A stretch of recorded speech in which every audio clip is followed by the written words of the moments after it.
Welcome to ice-cold Foxborough, Massachusetts for the final game of the regular season. It's the Miami Dolphins taking on the New England Patriots. Let's take a look at the AFC playoff picture, and the Dolphins are safely into the playoffs, but with Buffalo just a game in front of them, the Dolphins still could be AFC Eastern Division champions, and that's what they're playing for today. I'm Jim Donovan along with Dan Hampton. It's nice to be with you today. The Dolphins, with a couple of good things happening their way, they could be the champions of the East. Well, that is the key. Buffalo has to lose to Houston, but they have to win here today against New England to control their division. Not only do they want to control their division and win it, they want to win with some confidence. And how do they get that confidence? By scoring on offense. Now, recently they've had an awful lot of problems. Only 5 touchdowns in the last 22 quarters. So it'll be important for Marino and crew to get some points early. All right, they're going to have to do it in ice-cold weather, as I said right at the top. And let's take a look at the weather conditions right now. And as you look at those, let me tell you, it is 80 degrees down in Miami. It's only 18 here today. Well, you know, you wonder how long it's going to take these players to get acclimated to these conditions. An hour-and-a-half workout yesterday, it should help, but they've got all the gear. They should be okay. Mark Higgs goes for 1,000 yards. He's 108 away. Well, the key to that is I think it's important to Mark Higgs, but more importantly, I think it's important to the Dolphin offense. They want to say, hey, we're going into the playoffs, and we've got a bunch of guys that can run the football. All right, the Patriots now welcome Dick McPherson back to the sidelines. His first game back as head coach since back at the beginning of November. Serious intestinal ailment, had surgery, but he's glad to be back. He will not be totally involved in running the show here today. He will make some decisions on 4th down and short yardage situations, and he'll clock management and timeouts and when they're going to call them, but still the staff is going to be handled by the team spokesman, the man right there in front of McPherson, and that was Dante Scarnecchia. And Don Shula trying to get his team ready and playing very well before the playoffs begin, and we are set to go as we kick it off here from Foxborough. The Patriots to receive. John Vaughn is back deep, takes it at the 5. He returned 100 yards last week against the Bengals. And he brings it to the 25, and he is dumped down there at the 25-yard line. Odom is in on the tackle for the Dolphins, and it's 1st and 10 for the New England Patriots. And this is Jeff Carlson coming out for his 2nd start as a Patriot, his 3rd career start in the NFL. Vaughn starts in the backfield for the injured Leonard Russell. And you look at the Patriots, they'll try and run the ball first and then go to those wide receivers. Their offensive line is banged up. Calvin Stevens gets the start at left guard. And the Patriots, that's their offensive starting lineup as they get set 1st and 10 over their own 25-yard line. Stevens and Vaughn in the backfield. Vaughn tries to take it to the outside and fumbles it right away, and it's picked up by the Dolphins. Incredible start. The ball is picked up by Jarvis Williams. And Miami has the ball inside the New England 20 at the 19-yard line. You know, an awful lot of times you get in these cold environments and you kind of take it for granted that you're used to it. Here we're going to see Jeff Carlson, the quarterback, take it, try to hand off to John Vaughn. Somehow they miss connection here. Looks like John Vaughn was trying to break it outside and never really got the ball into that pocket that he had formed there with his arms. It was just a sloppy handoff. Ball for the Dolphins. What a terrible start for the Patriots. Miami picks up the fumble. Williams recovers inside the New England 20. Marino will throw on 1st down. He has all the time in the world and dumps it off, and Keith Jackson cannot hang on at the 13-yard line. Tim Gordon was on the coverage, but Marino had a chance to actually just direct everybody into a situation where he wanted them to go to. Here's the Dolphin offense. Marino has Higgs and Page in the backfield. Duper, a healthy Mark Clayton, and Keith Jackson, who just suffered a rare drop. Along the offensive line, Webb and Sims, Ulenek, Galbraith, and Dellenbach make up the Miami offensive line. They've given up 27 sacks this year of Dan Marino, but he told us yesterday he still feels they're playing very well in front of him. 2nd down and 10. No score. Miami gets a big turnover, though, on the Patriots' first offensive play. Higgs is hit in the backfield and dumped back to the 21. He's going to need a little bit more now, Dan, than 108 yards. Well, it looks like Brent Williams, the right defensive end, did a great job swimming the left tackle, Richmond Webb, hitting him in the backfield, forcing this 3rd and short. Patriots have problems at linebacker. Lockhart is in for the injured Vincent Brown. David Howard replaces Chris Singleton. And the front seven, when it is healthy, it's pretty good. Henderson, Hurst, Gordon, and Robbins, a young secondary, except for Robbins, who's a 9-year veteran in the NFL. It's third down for Miami now. Third down and very long. 3rd and 13 over the 20, trying to cash in after the New England turnover. A high snap, but he pulled it down. The pass for Clayton, incomplete, almost intercepted in the end zone. Holding his head is Randy Robbins. And they'll have to settle for 3, exactly what they didn't want to have happen. Well, Randy Robbins should kick himself. He had a Dan Marino gift-wrap interception here. Marino looks like he goes through the second guy, which is Clayton, on a slant. Just threw it high. It looked like it floated on him. Randy should have had that one. Pete Stoyanovich is coming in to attempt the field goal as Robbins is consoled on the Patriot bench. 2 interceptions, and as Dan pointed out, maybe should have had number 3 there. Stoyanovich on the year, 27 of 34. He kicked the game-winning field goal with 7 seconds left last week to beat the Jets, but he had missed an extra point that almost lost the game for them. Mitchell holds, and the 38-yard field goal attempt is good, and the Dolphins jump out 3-0. The John Vaughn fumble on the first Patriots offensive play ends up with 3 on the board for the Dolphins. We'll be right back.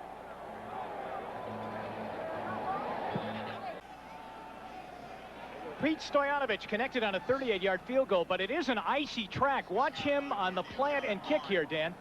Well, on that end of the field, it's been in the shade most of the day, and it's going to remain very slick and hard because that sun hasn't been able to warm it up. And, you know, he didn't get a lot of height on the ball, but he got enough to get it over the crossbar. And so Miami leads by a score of 3-0 on the Stoyanovich field goal. And there's the man that really gave them that field goal, John Vaughn, who fumbled on the first play. Well, you know, it looks like it was just sloppy attention to detail. He made a cut right when the quarterback, Carlson, was giving him the ball. You have to make sure that the little things are taken care of in this kind of weather. Short kick by Stoyanovich. Vaughn takes it up by his numbers at the 6. It's Lockwood, rather, and Lockwood takes it out over the 30 out to the 35-yard line, and it'll be first down there for the New England Patriots. As Carlson gets set to bring the Patriots offense out for their second time, the Dolphin defense now, and we didn't get a chance to meet them because they were only out on the field for 1 play, but it's been a very good defense. It's been a defense, I think, that's really gotten them to where they are right now. Well, the last 7 weeks, they've played excellent football, and it's in large part to a lot of young faces up there we'll get to later. Good secondary, Vincent Brown, Williams, and Oliver. Oliver picked up the fumble on the first play. First down, New England, good field position. Lockwood brought it out to the 35, and Lockwood carries here, and it's out to the 35 again, and a penalty flag goes down. Well, I was watching on that last play, a matchup we're going to key on most of the day, Jim, and that's going to be the left tackle, Pat Harlow, playing against the rookie, Marco Coleman. It looks like Coleman took a good inside move. Harlow just tackled him, brought him to the ground, forcing the penalty. Here's referee Tom White. Holding, 77 offense, 10 yards, still first down. Now that's going to be something we're going to watch all day because Marco Coleman, not big, but extremely powerful. You'll see him being double-teamed in what they call a slam block. Tight end engage you, the tackle tries to hook you. He fell to the inside. Harlow just drug him down. Pretty good call. And the penalty brings them back to the 25-yard line now. Big Pat Harlow, top draft choice last year for the Patriots out of Southern Cal, playing over on the left side now. Last year he played right tackle for them. On the run, the Patriots run it. It's Lockwood again, and he gets nothing. Miami completely shutting down the run there as Griggs is in on the tackle, along with Klingbeil and Jeff Cross. So it will be second down and long for the Patriots. You know, you come into the last game of the season, and yeah, obviously the Dolphins have some place to go. They're going to the playoffs. These guys, New England, have really nowhere to go, and it's going to be interesting to see how their team gets up and tries to play today. Are they going to play for next season, or are they just going to play to get back outside the stadium, get in their car, and go home for the year? Here's Carlson now, back out, starting last week against Cincinnati. He was only 6 for 20 in that game. Patriots on second down now, and 19 to go for a first down. Lockwood out to the 34, to the 35-yard line, which will be the original line of scrimmage before their holding penalty. He's tackled on the play by Dwight Hollier. You know, we're looking right there at the Dolphins. It looks like what they're trying to do is they're going to the molded rubber cleat bottom rather than the 7 studs. Now, those 7 studs, they work good in mud, but when you get on a hard surface like this where the field is frozen in an awful lot of places, you're going to have to use this type of shoe right here, Jim, because it'll bite a little bit and give you a lot better footing. 3rd down and 10. No shotgun for Carlson. Dolphins showing blitz, but they back off. 3rd and 10. He goes long down the field, and it's incomplete. Intended for Walter Stanley down at the Miami 40-yard line. And Stanley looking for an interference call, but he will not get a flag on the play, and the Patriots will punt. Well, I think it's important to go ahead and try to stretch that defense out so they will be able to run. Here, you see Stanley working isolated there on the defensive back by himself. Oliver a little bit late coming over. If the ball would have been delivered, it could have been a pretty good play. Dick McPherson talking with Irving Fears and Carlson as they huddle up after the Patriots offense leaves.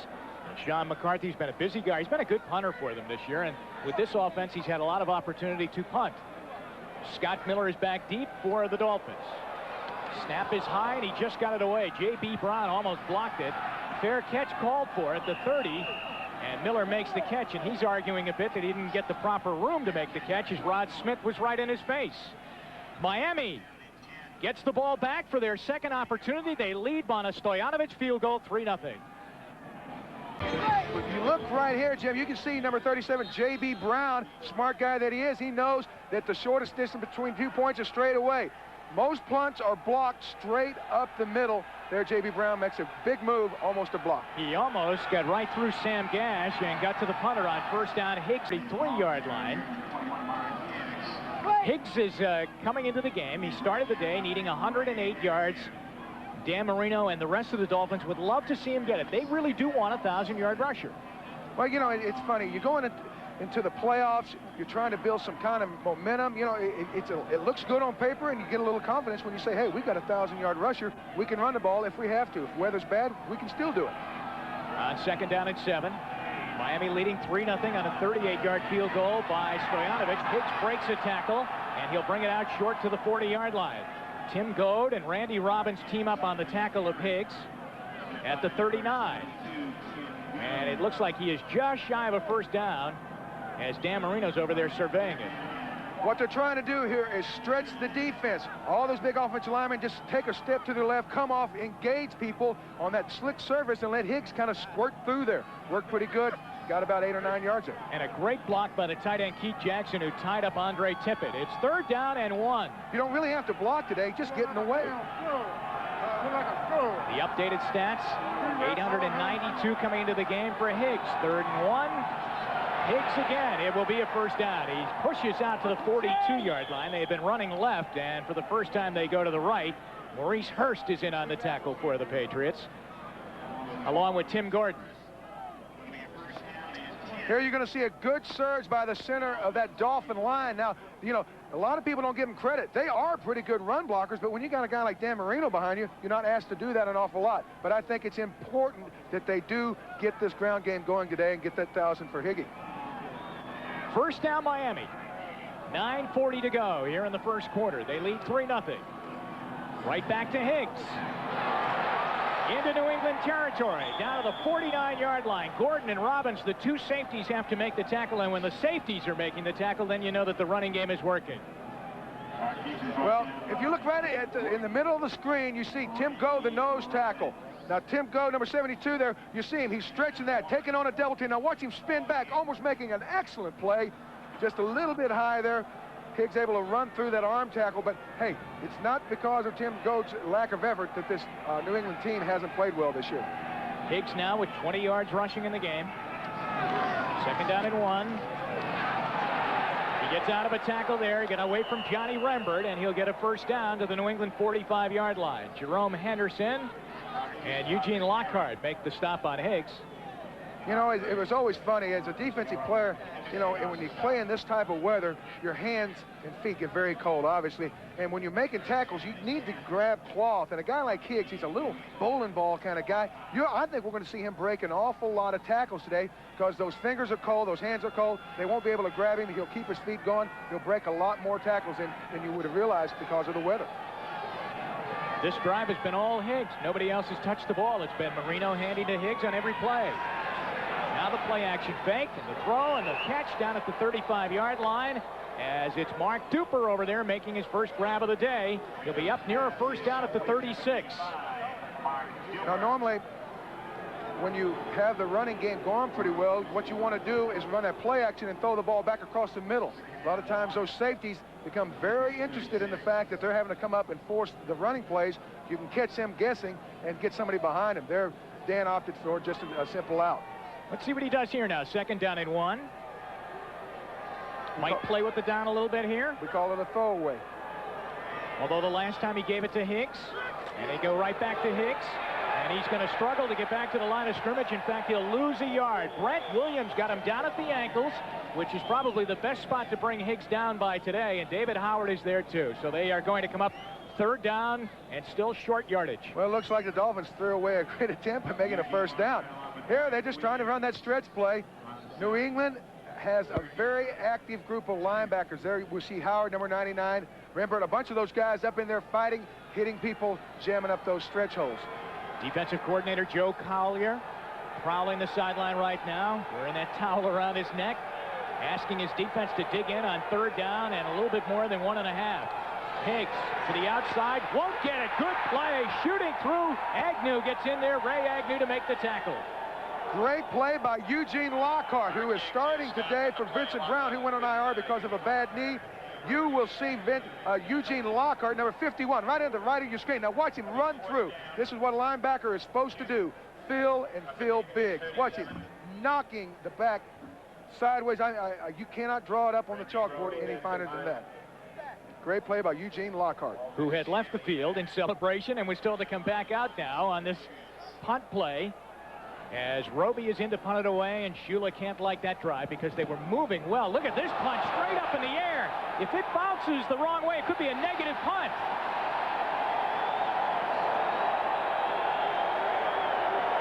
How do you explain that? We're going to have to watch and see where that landed and spun back, because that could be almost close to a 0-yard punt on that one. 1 yard on the punt by Roby. Now, this guy is from Iowa. You'd think he's used to punting the ball in some cold weather from back when he played college ball. It looks like he's trying to pooch kick it. What happens is they just drop it right on the crown of the foot and kind of half pop it. Doesn't look like it gets much of a pooch on it. Oh, what a lonely feeling. 3-0 Dolphins. It seems incredible, doesn't it? 1-yard punt, but it was. Roby mishit one and put it straight up in the air, Dan. Well, again, you know, we'll take a look at it. It looks like he stood around and his foot got cold. Instead of pooch kicking it, it just was a big dog. You know, there's really no explanation. He knows it. You got to finish. Even when the weather's bad like this, you got to finish the swing with that leg. Kind of wondering there, was he deciding whether or not he was going to change shoe? He was holding up something in a wingtip, I believe. First down for the Patriots. Boy, it looked like they would be hemmed in after Miami punting in their New England territory, but not so. The catch is made, and that's Coates, the tight end, and Ben Coates rumbles up the sidelines, and he'll have a first down into Miami territory at the 49. Well, see, that's the kind of pass you want your young, inexperienced quarterback to throw, something easy, get a little confidence. Ben Coates, the second tight end, you know, they've got Cook, the Pro Bowler. Well, a lot of times, if you're the second tight end, people forget about you. Here, Ben Coates gets out in the flat, makes a real nifty little move right here. Again, another missed tackle. We're going to see 1,000 missed tackles today because a lot of folks don't want to get those fingers around that cloth and get them tore up. Well, Coates wanted the ball coming his way more. He thought coming into the season he'd have a big year catching the ball, but it hasn't been so. The Dolphins come off. Let's see if they were drawn off by the Patriots, but you had Coleman in there, and you had Klingbeil in there, and you also had Cox coming across the line of scrimmage, so we'll try and decipher and see who did jump off. Well, it's hard to say. It kind of looks like it was encroachment. Encroachment, number 99. Right. 5 yards, still first down. Well, we're watching the left guard, number 68, Cal Stevens, is doing a pretty good job on Klingbeil, number 99. There, Sergeant Rock was trying to get a little quick jump on the ball. He drew his buddy Marco Coleman off with it. So Klingbeil cost the Dolphins 5 yards, and it's first down and 5 now for New England. Inside the Miami 45-yard line, they trail 3-0. Carlson to John Stevens. Changed directions and turns and twists, and I think he's got a New England first down inside the 40. You know, that's a guy I don't think, you know, New England has given the ball to enough this year. You know, I've seen New England play 3 different times.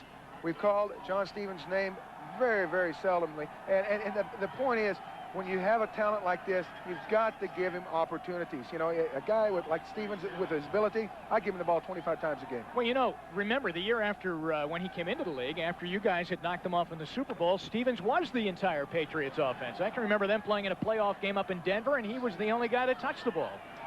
He only had 238 yards rushing coming into this game. It was a first down, and the Patriots now have put some pretty good plays together. Good fake by Carlson, looking for Fryer. The ball hung up there, and J.B. Brown almost intercepted it in the end zone. Irving Fryer was wide open, Dan. Well, once again, you see the big play possibilities of Irving Fryer. A guy like that with the speed, I think you have to stretch the defense with him. There you see Fryer. Hey, he's got a big cushion, and he still runs by J.B. Brown. Now, if the ball was delivered on time, it was 6, but you throw it north into that wind. There's like a prevailing wind coming off of that complex behind the goal there. You won't get the ball to fall as quickly. There, J.B. made a good move, catching up, making a play. J.B. Brown gets a help from the weather there with the strong wind blowing in the face of Carlson. The ball hangs. McMurtry is in motion on 2nd and 10. This is Lockwood, and Lockwood gets nailed. Big hit by Dwight Hollier, the linebacker, who's filling in for John Offerdahl and doing a great job. Don Shula told us yesterday this kid's been playing great ball. Well, he has, and you know, last year when Offerdahl went down, so did the Miami Dolphin defense. This year, young guys like Hollier here filling the hole. Unblocked, he makes that play, makes it big time. But the thing is, they've got all those young guys in there making some big plays. J.B. Brown, Cox, the right end, Marco Coleman, a bunch of young guys keeping this Dolphin defense alive. So it's 3rd and 9, and they'll need a big play to keep the drive going. Carlson has got his tight end, Marv Cook, wide open to the 25, first down Patriots. And Marco Coleman is down and in some pain way back at the 43-yard line, and the Dolphins training staff goes right out to attend to him, and it looks like his left knee. He's holding up by his left knee or shin. I think it's his ankle. I don't think, you know, if you got a bad knee, you're not going to put a lot of weight on it. It does look like it could be his ankle got caught in that field. Yes, sir. Now, that's a big blow, because if he does severely sprain this ankle, I mean, this guy is an instant pass rusher. You see him slipping there. Now, it looks like he just gets cold cocked there. Sam Gash. Sam Gash coming out, and he lands on it. Now, folks, that's a legal block.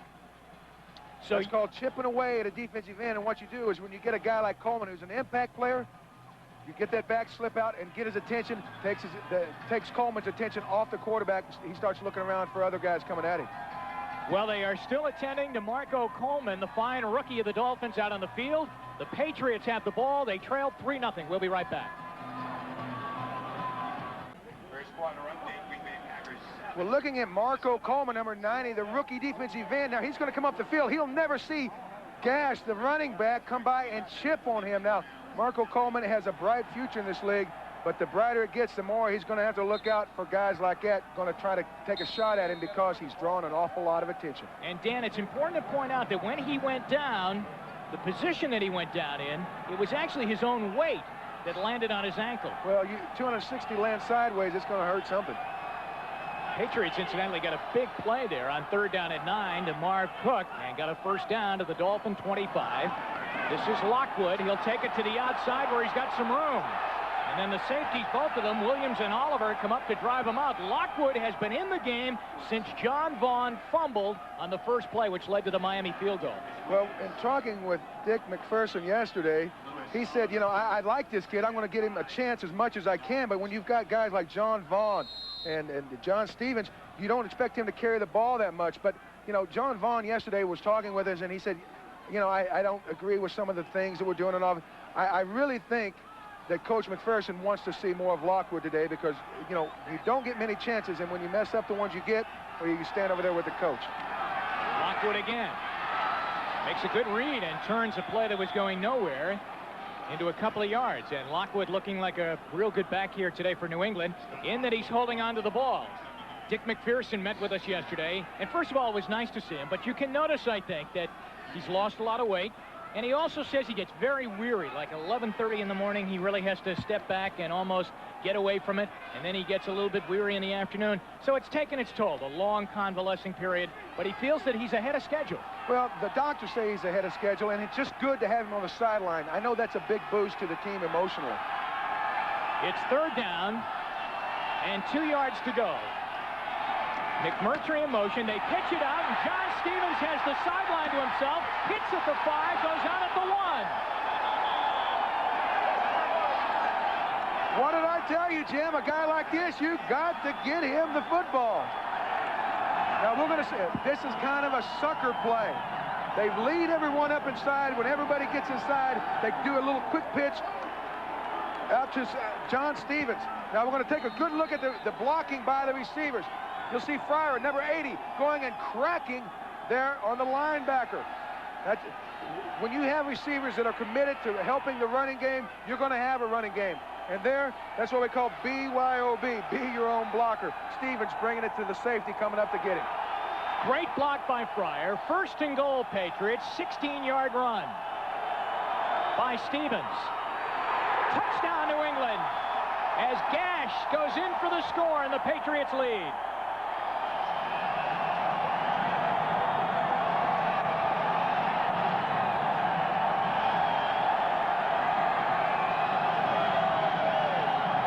Dan, you know something? I think the Dolphins have made a big mistake coming into this game, that they didn't do more with that John Vaughn fumble, and I think that they've opened the door to have a long afternoon here against the Patriots. They're pumped up. Well, you know, one thing I've always found out about playing in this bitter cold, you know, you can play, but when you get behind, you give up a little bit quicker, and we're going to watch and see if the Dolphins just say, hey, you know, let's duck our heads and go back home, or are they going to fight it out with this inspired New England team? 6-3 New England. Now Bauman will try and make it 7. And he does. A 1-yard touchdown run by Sam Gash. Set up by a tremendous run on the play before by John Stevens. They took it down to the 16, down from 16 yards down to the 1. Well, Sam Gash is a big guy, 5'11", 225 pounds, and he's those kind of hammer backs you need down there by the goal line. You'll see him there just blasting in behind a great surge on the left side by Cal Stevens and Big Pat Harlow. They're doing a great job, and I would run at the same spot. Remember, Marco Coleman's out of the lineup now. Let's run at the guy that got in there behind him.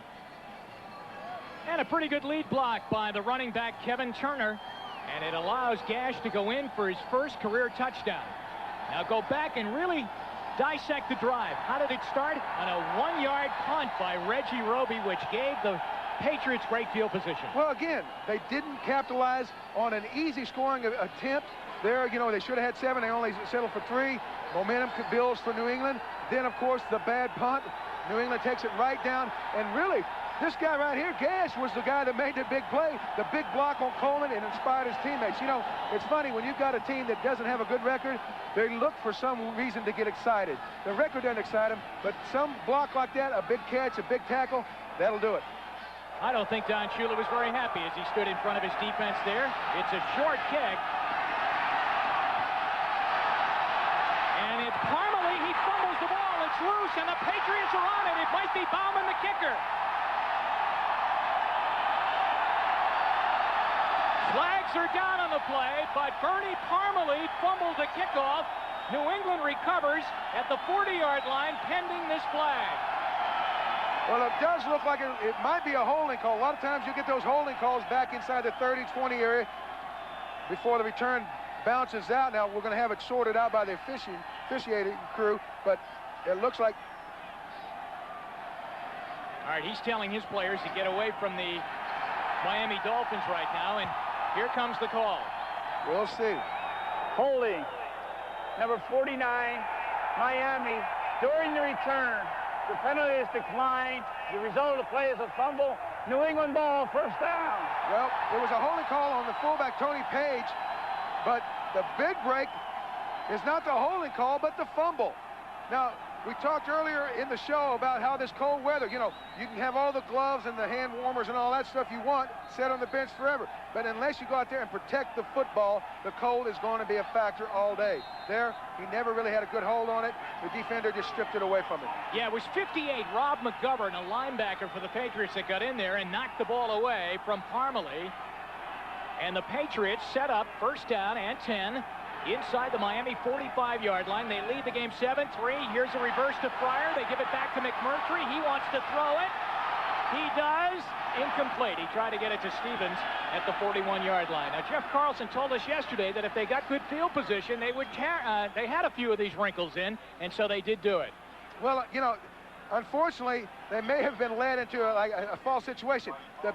One of the old axioms in football is after a turnover or a big play, you come with a trick play in return. Well, it looks like Miami was wide open ready for this one. McMurtry had nowhere to go but just throw it away. And I don't know if it was me, but it did seem like it took a long time to get going, didn't it? Well, you know, that's the thing about this cold weather. I used to love playing in it because everybody was slow like me. Here it looks like it takes 2 days for this thing to go. It was 2 days. You're right. 2nd and 10. McMurtry in motion. Lockwood gets the carry, and he is tackled down by the ankles. Good play. That's Klingbeil who got in there, the nose tackle, and made a nice stop. Good job there by Klingbeil, who I used to love to call Sergeant Rock, by the way. But, you know, you got to think, if you're Don Shula, I've got everything to gain by winning this game. You know, you kind of think as a coach, what did I do wrong this week?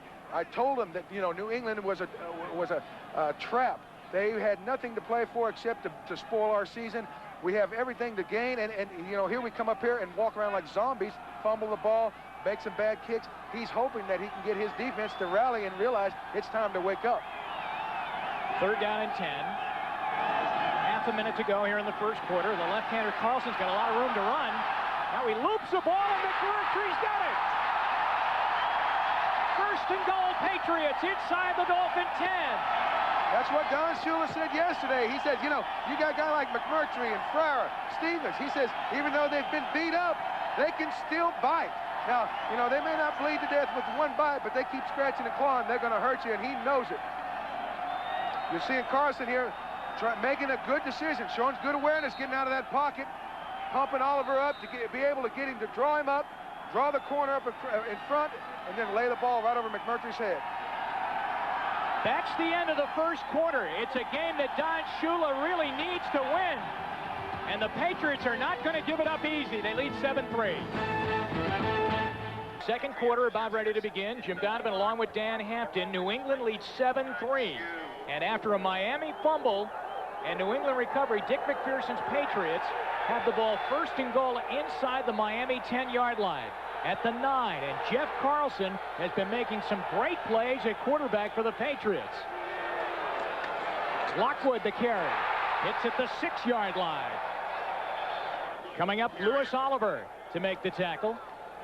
Again, great job by the offensive line. You know, we talked earlier about New England safeties having to make plays. Well, guess who was making that tackle? The strong safety for the Dolphins. Now, that means Eugene Chung, the right tackle, is doing a great job caving down that right defensive end, creating a seam there to get Lockwood up in there. Well, I noticed as you watch the scores going by that Pittsburgh is leading 7-0. They're into the playoffs, but also John Elway has the Broncos ahead in that playoff game to get into the playoffs between Kansas City and Denver. New England's 2nd down, and that's where they are, right down at the 6-yard line, 2nd and goal. Carlson can run. He'll lose 2 yards. He waited too long to make a decision to do anything. Collier will end up with the play, but at some point he had to make a decision before that. See, that's the key to a lot of quarterbacks having problems scoring. The field is short. There's a lot more bodies jammed in a tight space. You only have a split second to make a decision. Here, he should have thrown it across the back of the end zone there to Fryer. He waited till he saw him. Then it's too late. The defense is on top of him. But, you know, you have to be impressed with the way Carlson's played early on. He's made some smart moves, getting out of the pocket, making some big throws. There, they can live with that if he converts on 3rd. 3rd down and goal. He's from Weber State. Dan asked him yesterday, what's the nickname to that team? He said Wildcats. 3rd down and goal. He's played like one so far. Yes, he has. From the 8. Go. Into the corner of the end zone. Fire, they say incomplete. No, he trapped the ball, but again, when I said throw there, that's when you have to throw. You don't have 3.5 seconds down here. You've got about 2.2 seconds. And in time, Jeff Carlson will realize that, but still, you know, you've got to make those quick decisions down here on the goal line. Dan, where is the Miami pass rush? Well, again, when you have a slick field, the traction is not there. The Dolphin defenders are trying to dig in and come off the ball. A few minutes ago, we saw where Marco Coleman slipped coming off the ball. It's impossible to get that burst up the field and turn the corner and get pressure on the quarterback when the field is slick. 25-yard field goal attempt for Bauman.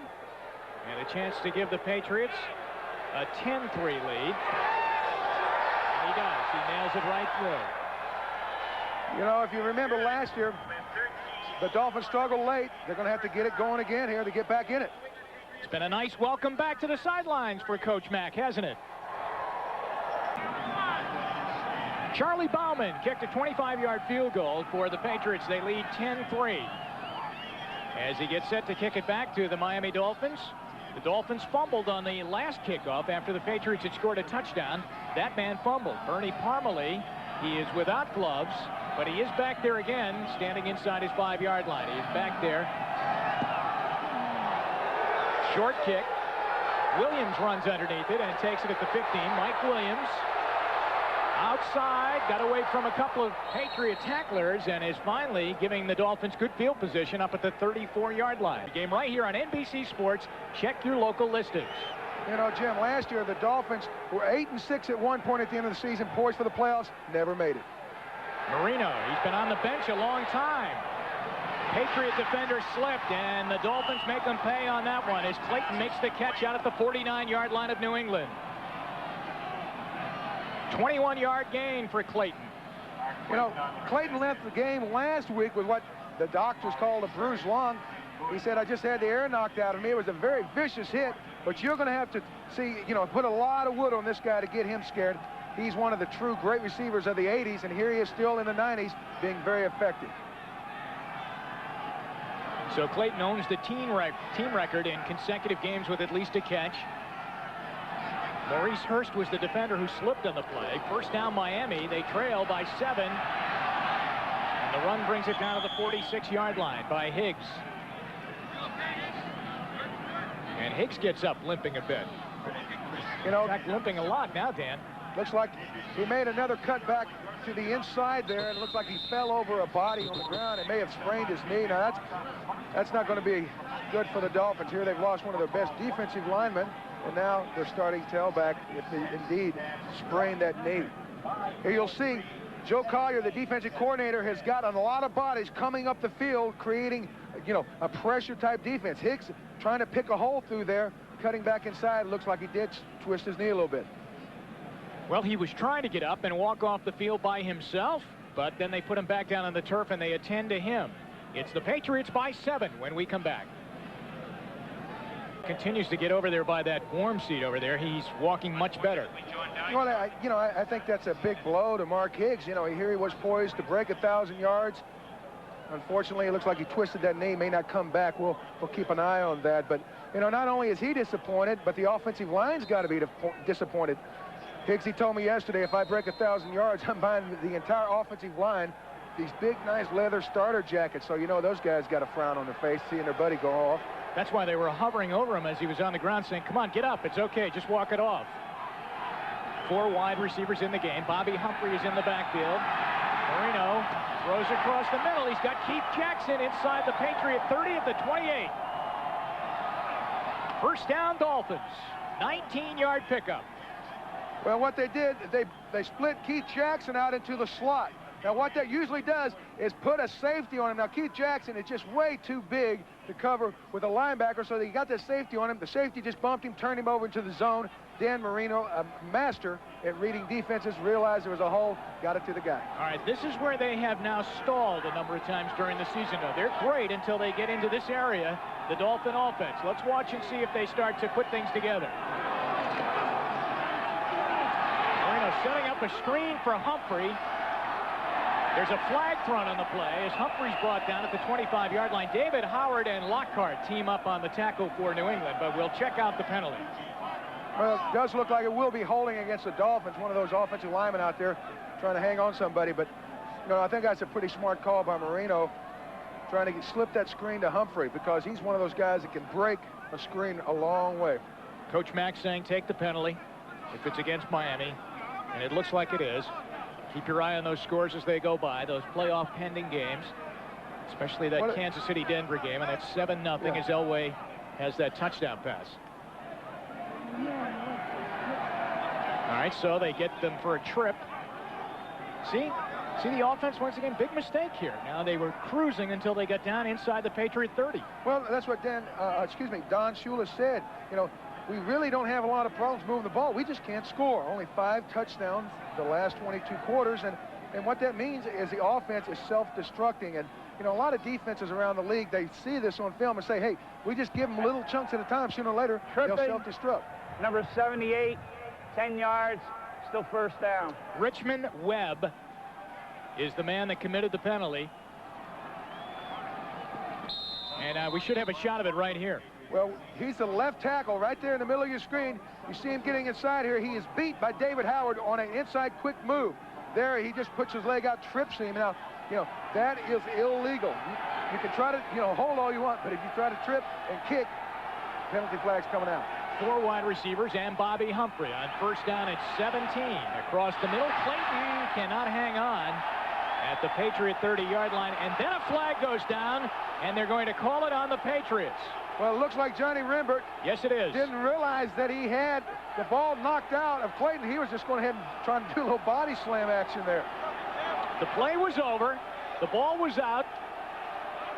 They ruled the pass incomplete. Then the flag came down when Rembert kept trying to bring Clayton down. And the officials checking it over right now. Could they pick this flag up?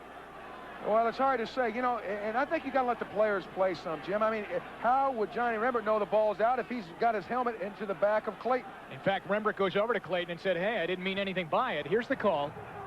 There is no penalty on the play. Good call. It's an incomplete pass. Second down. I mean, he doesn't think it's a good call, but I think it's a good call. Well, Don Shula is head of the rules committee. He makes the rules, but, here, when a defensive player is coming in for a blow, they got their head down, they're gathered. They're not looking at the ball. They're just trying to keep the target, which is the body, in front of them. They don't see the ball go out, and he's just trying to do his job. From the Miami bench now, Dan, Mark Higgs, twisted left knee expected to return. It is second down and 17. Things not going well for Don Shula. He's cold, and so is his team. They're playing cold. Well, they got Keith Jackson out to the right in the slot. Watch for a quick slant by him here. Big target. Pretty good rush. Marino to the end zone. Incomplete. Martin was in the end zone with Jerome Henderson. Henderson's very fortunate. He had slipped. And Martin was right there, and I think Martin lost the ball in the sun the way he threw his hands up. Well, not only that, but I think he slipped right when the ball was, you try to gather and make an effort to jump or leap or try to adjust to the ball. Looks like his footing went out. There, Marino kind of crouching in the pocket, dodging all the bullets. Then he says, I'm going to get out and make something happen. But, the real breakdown here is the fact that it didn't have him contained. Now, Marino can run a little bit, but those defensive linemen have to keep him in the pocket. He's a guy that you should be able to get down on the ground if you get a pretty good rush on him. Third down and 17. New England leading 10-3.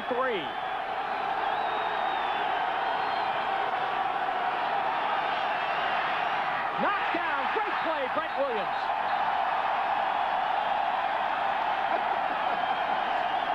Not a bad dance either. No. If you're a Dolphin fan, you've got to be just exasperated by the effort. But, as a pro football player for 12 years, you've got to be impressed with New England here. They said, hey, it's be easy just to mail this one in and check it out. But these guys are laying it out on the line for Coach Mack today, making plays whenever they're asked. Reggie Roby's last effort was a 1-yard punt. Now he stands back at the 48-yard line. 10-3. New England in the lead. Walter Stanley is back and threw a block on the play, and the ball goes down at the 2, and I think the penalty's on Stanley as he nailed one of the Dolphin upmen going down on the play. Nailed Kerry Glenn when Glenn was trying to go down after a 32-yard punt. Not a bright play by number 81 Stanley. Watch the shot he delivers to the head of Glenn on this play down the field. If the flag is on Stanley, it'd have to be going to the head because you are allowed to block the man covering the kick. A lot of times they'll decoy, they'll flag him off like fair catch, and then he'll go get the most dangerous guy that could. No, it's just that's a good call. Now, that's ridiculous by Walter Stanley, isn't it? Yeah. No, you know, you've got your team in a position where you've got the momentum. You don't want to do anything stupid to sacrifice your team. Possession, personal foul, number 81 on the receiving team. Penalty will be half the distance to the goal from the spot where they have possession. It'll be a first down. Timeout. Someone get that man a cough drop. Referee affected by the cold weather. New England will have the ball at their own 1 when we come back. Well, when you commit a bad penalty, go over there and, for heaven's sakes, put a cape on to cover up your jersey number. But the man in the red cape is 81 Walter Stanley. He delivered the blow to the head on the punt by Miami. New England has the ball at the 1-yard line. They're going to have to run it well here to try and get it out of here. And Carlson, the quarterback, will keep it and push it out to the 2, maybe the 3-yard line. But, you know, when you're talking about, you know, the play by Walter Stanley, you know, he's a good player, a nice guy, but you can't do anything stupid like that to put your team in jeopardy, you know, and that is called discipline. And that is one thing this New England team needs more of. And talking with Eugene Lockhart, he said yesterday, hey, you know, I think this team needs more discipline. We've got a bunch of talent. We just don't do anything, you know, we don't do the little things right to put ourselves in a position to win a lot of games. And when you have a team that's struggling, first thing that goes is discipline.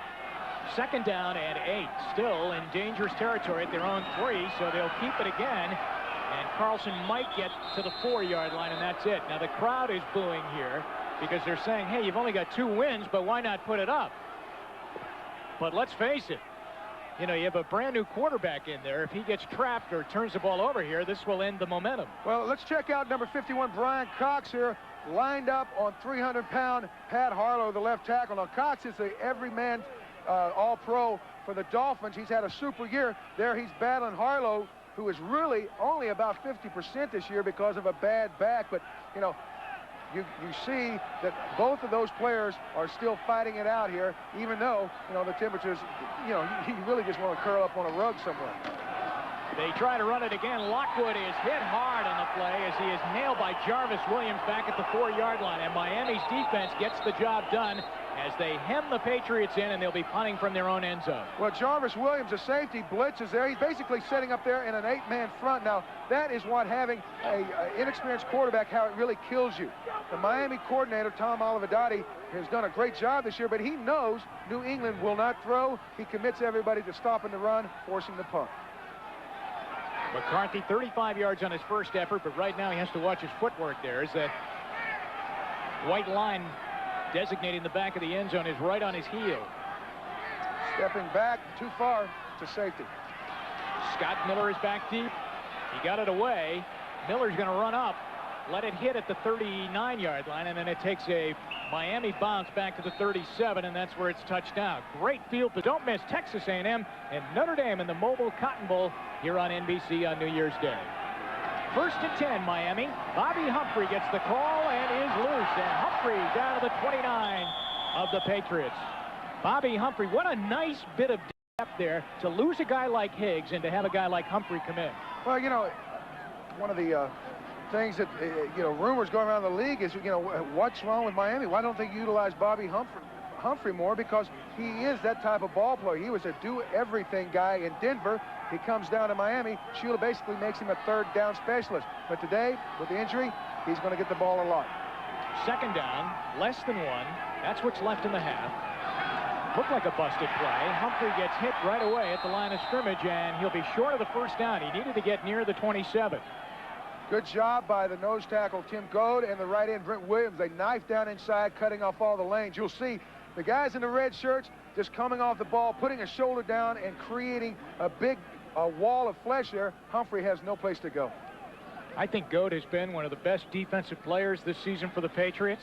You know, he doesn't get an awful lot of publicity playing nose tackle in a 3-man line. You're basically double-teamed every play. But he's had a couple of sacks this year, and I'm proud to say I've seen both of them. And he picked up a big fumble in the game against Kansas City in that monsoon they played in at Arrowhead Stadium a couple of weeks ago. They are short, So it's third down about 6 inches. You know, in talking with the head coach, Dick McPherson, he said, you know, really, the only high point of the season is watching a lot of the guys never give up. He's talking about guys like Tim Gold, Pat Harlow. There's an awful lot of guys that haven't given up, and you've seen this defense digging in here.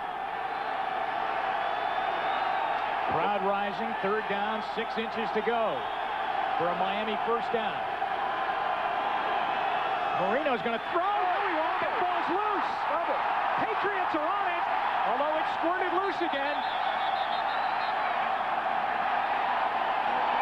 It looks like Johnny Rimmer, number 52, just attacked the line of scrimmage, running by the right tackle, creating the fumble. I think Miami recovered it, but it will be fourth down.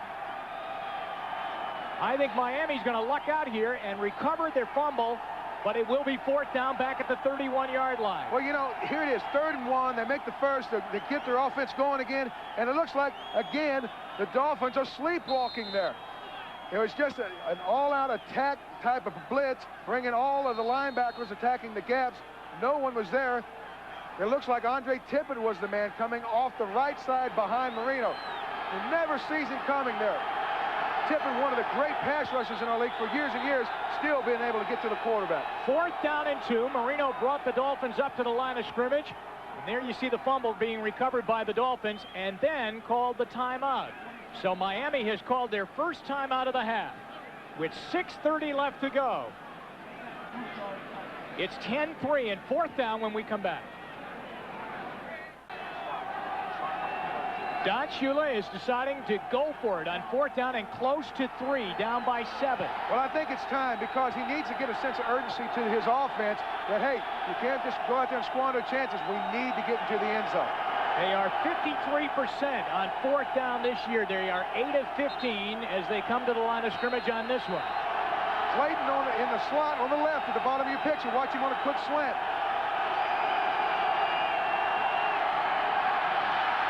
All the time for Marino, incomplete at the 4-yard line.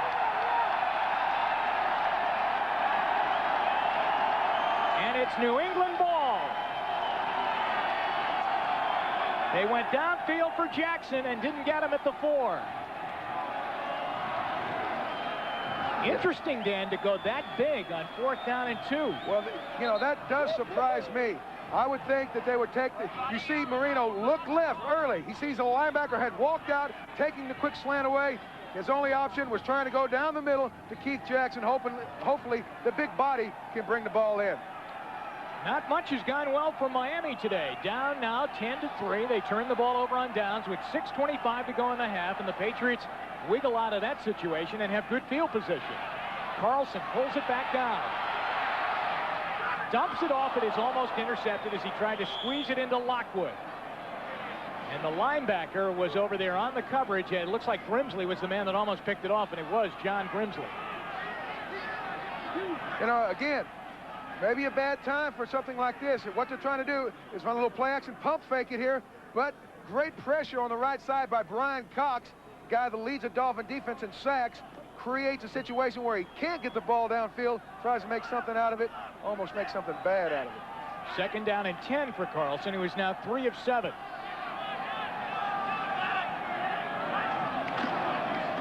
Back to the run, Lockwood. And he is belted down by Jarvis Williams, who is coming up from that safety spot. And now late flags come in as we have a pile-up behind where Lockwood is. As you can see, the players starting to mill around there. Grimsley in on the tackle there of Lockwood.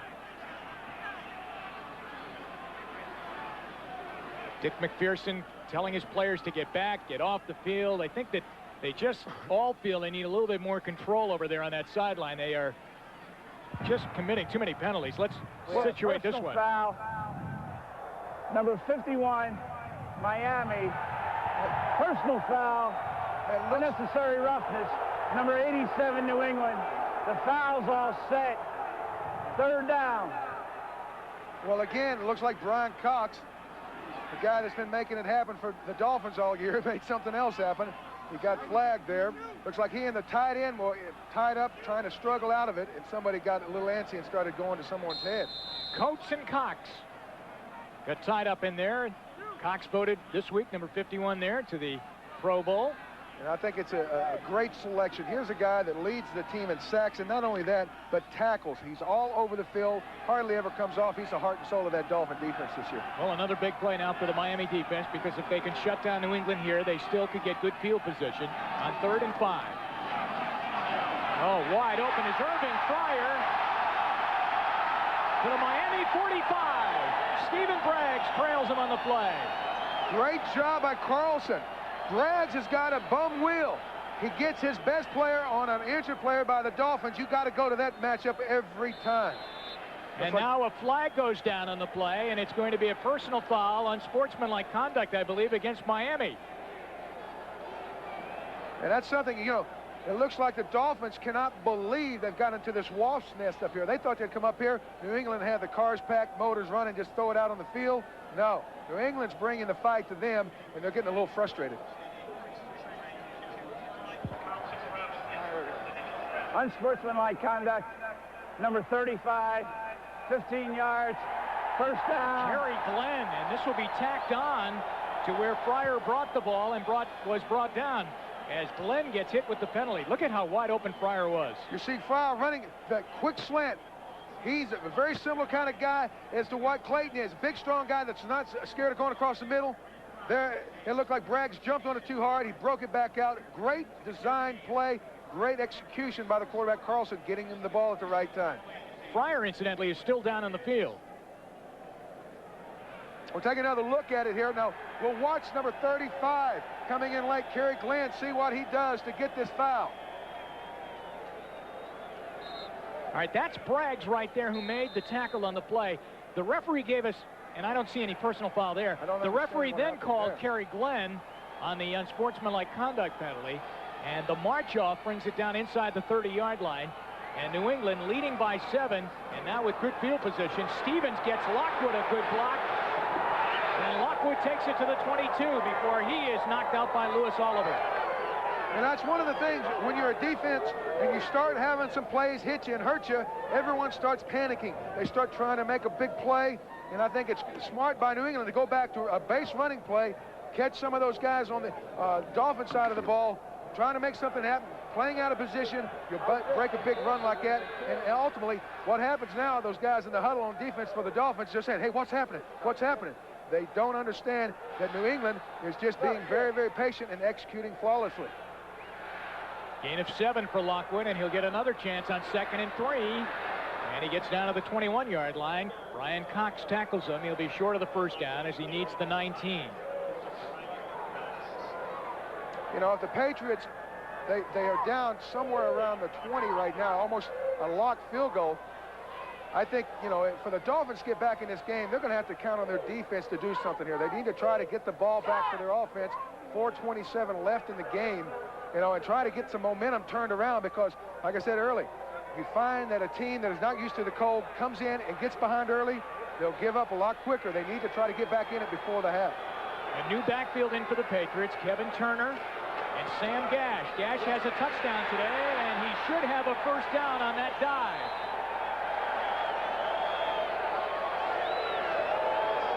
They took out Lockwood and they took out Stevens. First down, New England, inside the Miami 20. And I don't know if Coach Mack is calling the plays or not, but they are calling some pretty good ones on this drive. Well, Dick Corey is the offensive coordinator, and he's done a great job this week preparing. You know, you're looking at a Dolphin defense that now is without its most effective defensive lineman, Marco Coleman, the most effective inside linebacker, Offerdahl. Hey, it's smart, run right at those guys, make them play football. Incidentally, it is now doubtful that Coleman will return as he went out with an injured ankle. First down, New England. Stevens and Lockwood come back in. Lockwood the carry, wrapped up right away. Hollier was up high, the linebacker Dwight Hollier. And he is helped out on the play by Larry Webster. Second down and long yardage for the Patriots, who are also working on the clock. Don Shula can't get his offense the ball right now. Well, you know, again, in the NFL lag segment, we use the statistic that has turned a lot of heads last night at the meeting. Hey, the Dolphins are 2 of 8. They're 2 and 6 when they play a game under 28 degrees as far as temperature-wise. It's almost like they get lulled asleep, and they don't do the things they do when they're warm to win football games. They are at the Miami 17-yard line. Carlson to Marv Cook over his head. He was open down at the 1. He has had a couple of receivers, and now his tight end Cook wide open in spots to make touchdown catches. Well, Marv Cook made the Pro Bowl. He really hasn't had the same type of year he had last year when he led the league in tight end receptions. But here you see him run a real nice little pattern on Cox. Unfortunately, Carlson not able to get the ball to him when he was open. Pro Bowler Marv Cook with 2:33 to go in the half, and to keep the drive going now, New England needs 8 yards to get a first down. Pryor and Timpson are the wide receivers. Pryor back in the lineup after leaving when he made that catch and was tackled, and he left the lineup for a couple of plays. Carlson, Timpson catches at the 10-yard line. He might not have enough unless they give him a good spot, and I think they are going to give him a terrific spot up near the 7-yard line. That would be a first down. Now they changed the spot. Now they change the spot back to the 10-yard line, near the 11, and it's 4th down. Now what do you do, Dan? You've only got 2 wins. You kick a field goal, and it's almost a sure shot with 2 minutes to go here in the first half. You'd be up 13-3 by 10 points, or do you go for it and just say, hey, let's really try and get the touchdown? Well, it looks like they're going to talk it over, but knowing Dick McPherson, I think he's going to go ahead and kick the field goal, take the sure 3. So the 2-minute warning comes at a good time because they'll huddle up and see what they're going to do on 4th down. Yards to go. Dick McPherson huddled up with the troops and decided to send in field goal kicker Charlie Bauman, who was 1 for 1 on the day. I think it's smart because, you know, your defense is playing great. You may get the ball back. Marino may try to throw 3 quick ones. You get the ball back with 1.5 minutes. I think you've got to take the sure thing before the half. 29 yards, and then again, you wonder if anything's a sure thing on a slick field. Sure thing. You're right. 13-3 New England, which puts Miami in scores to get back into the ball game. You know, Dick McPherson's had a very, very hard year, but it's got to warm his heart and his soul to see his guys go out the last day of the year, that when it doesn't mean anything, and play the way they are. They really are. They are playing very well. You wonder if a guy like Irving Fryar is going to go out and throw a block. Yes, he did. He threw a great block earlier in the game. You wonder if the linebackers are going to be there, if Brent Williams is going to make a big play, and they have so far. They've done everything very well. Miami, on the other hand, has not. Well, you know, everything is almost like taken for granted. Miami's so much better. Dan Marino. Hey, you know, again, the Dolphins are like a fish out of water. These are elements they're not used to playing in, and I think the Dolphins are playing the weather more than they're playing New England. They need to say, forget the weather. We've got to play the Patriots. They're not like a fish out of water. They indeed are a fish out of water. Now, the other thing, Dan, because they've been on and off the field, and, you know, they've fumbled on a kickoff return, their offense just hasn't really gotten into any kind of role, except on the one drive when Higgs was running the ball up the field. And that, of course, was not a good situation for them because they didn't end up with any points out of that. There's the first half possessions, and what has happened for the Dolphins? Well, they basically turned it over the last 2 times. They fumbled, and then they turned it over on downs, giving New England the momentum. Mike Williams takes it at the 7-yard line for the Dolphins. And he kind of lost his own footing and tumbles out to the 26, where Sam Gash is down there on the tackle with Rob McGovern. 3 timeouts left for the Dolphins. They have 1:53 left, and they trail by 10, 13-3. They just want to end up with something before they go into the locker room. Well, you've got to think that, you know, Dan Marino has nothing on his mind except move the chains down and then give me a chance to go into the end zone and expire time with a score. And on the other side, we'll see if the Patriots try and get some kind of pass rush on him, which is hard to do because of the well-known Marino quick release, and he's in the shotgun, and now he's got 4 wide receivers in the game. Well, he'll have to slide and keep the clock moving, too, at the 29-yard line. There was just nobody open. Well, again, Joe Collier is doing a great job with that defensive front, attacking the line of scrimmage. Marino has not had an awful lot of time to make a decision. 2nd down and 7. The catch Out to the 32, and Clayton is brought down, but he can't get out of bounds, and the clock keeps rolling, and they didn't get a first down yet. So it's third down, and the clock continues to wind down. They have all of their timeouts.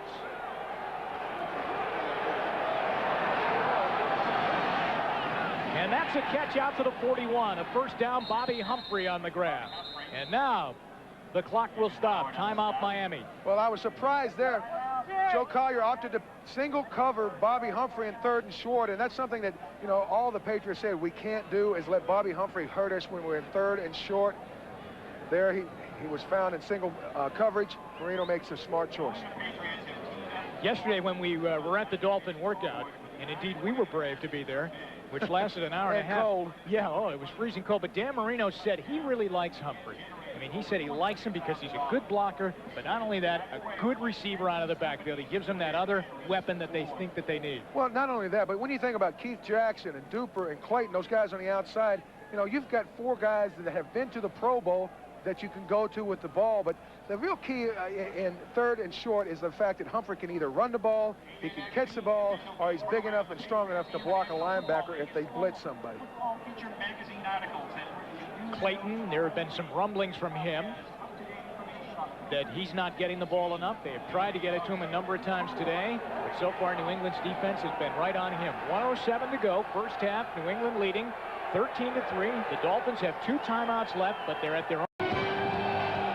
The second half kickoff here in Foxborough, and Mike Williams takes it short of the 30-yard line at the 29. And now it's time for the Coors Light first half statistics. And Dan, as you can see right there, total domination by the Patriots. Well, it really has been, and the thing that really has surprised me is the way that New England has controlled the clock. They're keeping the ball away from that very dangerous bunch on the Miami Dolphins, and that's Marino and his receivers. They keep doing that, they will frustrate Marino even more. Well, I would assume that Don Shula was not a happy guy in that locker room at the end of the half for the Dolphins. And looking for his 300th regular season victory today. Bobby Humphrey on first down, tied up by Gene Lockhart and brought down by Andre Tippett.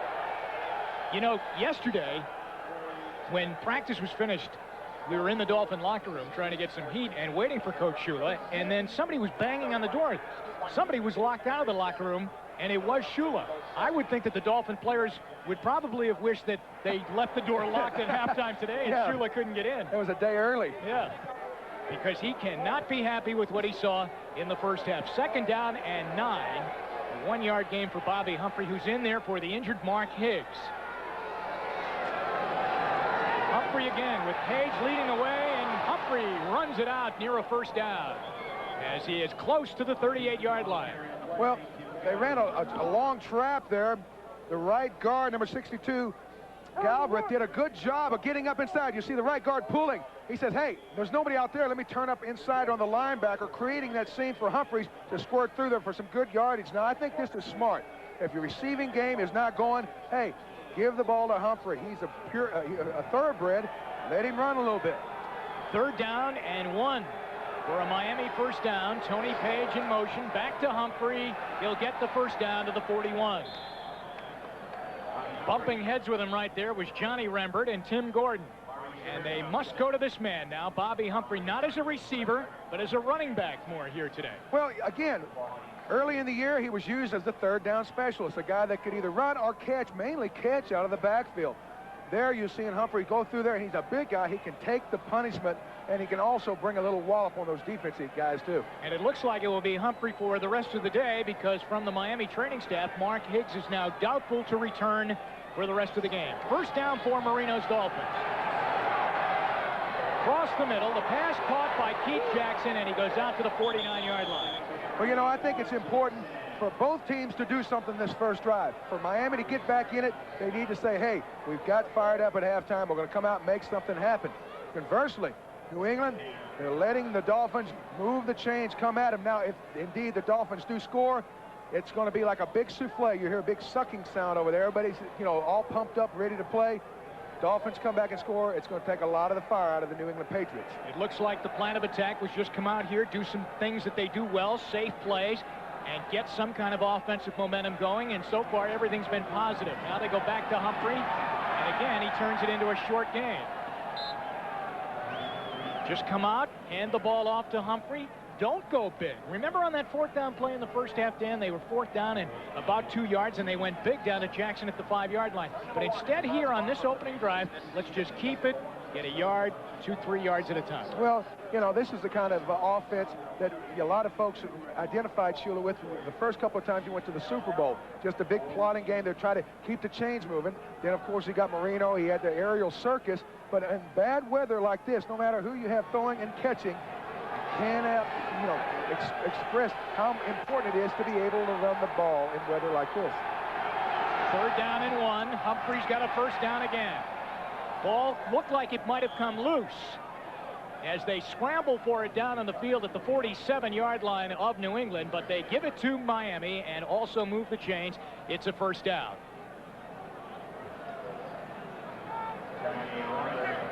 We're going to take a ground level look at this now.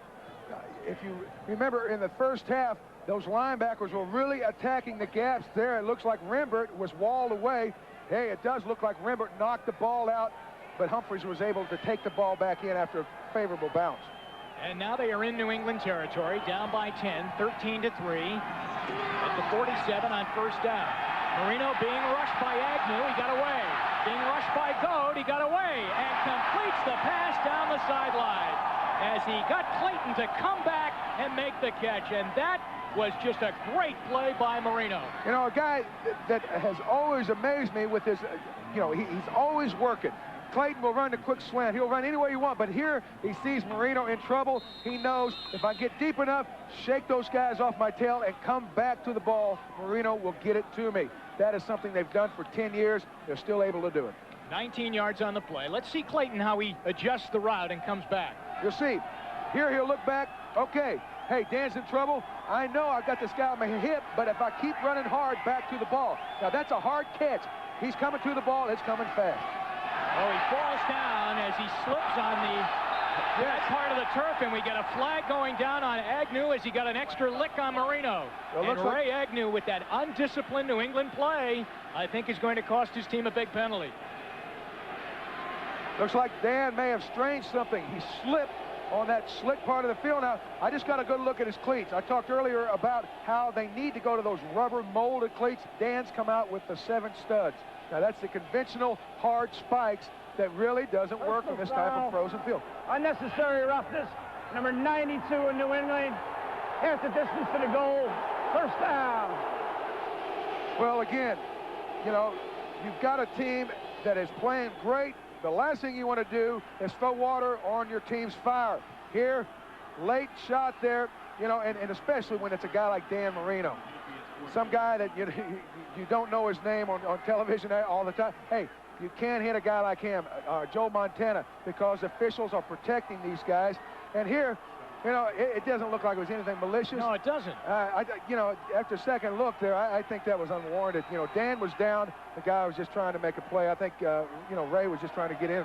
And he was down and throwing. Scott Mitchell has come in.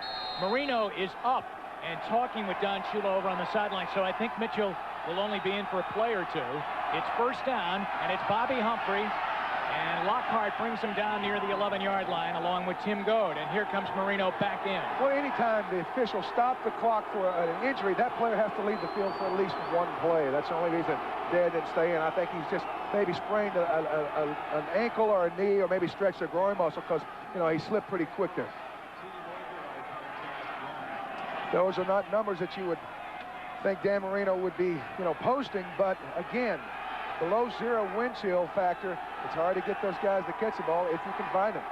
They are at the Patriot 12-yard line, 2nd down and 8. With Sims blocking in front of him, Marino slips one in, incomplete. As he tried to get it to Tony Page at the 10-yard line, and it is incomplete. Rod Smith is on the coverage along with David Howard. And it will be 3rd down now for Miami. Well, it's 3rd and long, and this, you know, the Miami offense is geared for 3rd and long out in the field. When they get close down like this, they've had a problem getting the ball, you know, inside that red zone and keep moving it there. Looks like Page was just covered up, and the ball knocked, stripped free. Big play now for Dan Marino. 3rd down and 8. At the New England 12-yard line, they're down by 10. First drive of the second half. Patriots popping up like they're going to blitz. 5 receivers in the path for Miami. Duper catches at the 6, and he's brought down short of the first down. So it's 4th down. What do you do now? You're down by 10. It's early here in the second half. Do you kick it or do you go? He's saying go. He's saying go. I think Shula says, hey, if we're going to get back in it, we're going to have 2 scores. I've got to have the 3 now. I think he was saying go to Stojanovic to come out on the field is what he was saying. I think that's smart. And, in the best of climates, you can think you can go ahead and keep scoring. You better get the points when you have the chance at any time in these cold weather games. Here's Stojanovic. The spot is at the 14. 24-yard field goal attempt. Make it 23, actually. 23-yard field goal shot for him. And he gets it through. The 100th field goal of Stoyanovic's career. Gets Miami back to within 7. 13-6 New England. And we'll be right back. You'd think the wind chill would really be low up there. Don't forget, those guys got a lot of hot air in that balloon. About as much as we have in the booth. Those guys were moving up there, weren't they? Here's Lockwood on the return for the Patriots. He brings it out to the 27-yard line. And it will be 1st and 10 for New England there. Their first crack on offense. They lead this game 13-6. Miami's defense now will come out with 8:33 left to go here in the 3rd quarter. There is Stojanovic, Pete Stojanovic, the 100th field goal of his career. He is now the all-time most accurate kicker, as Nick Lowry has not kicked a field goal yet today in his game, in that big game between Kansas City and Denver. So there is Stojanovic at 80.6%. And he is all of Miami's offense today. Just 2 Stojanovic field goals. Jeff Carlson to Lockwood with Stevens out in front, and they run right into the arm of David Griggs, the left outside linebacker. You're talking about this Miami Dolphin defense. They've had great play from the linebackers the last couple of years. Number 92, David Griggs, there in on that tackle.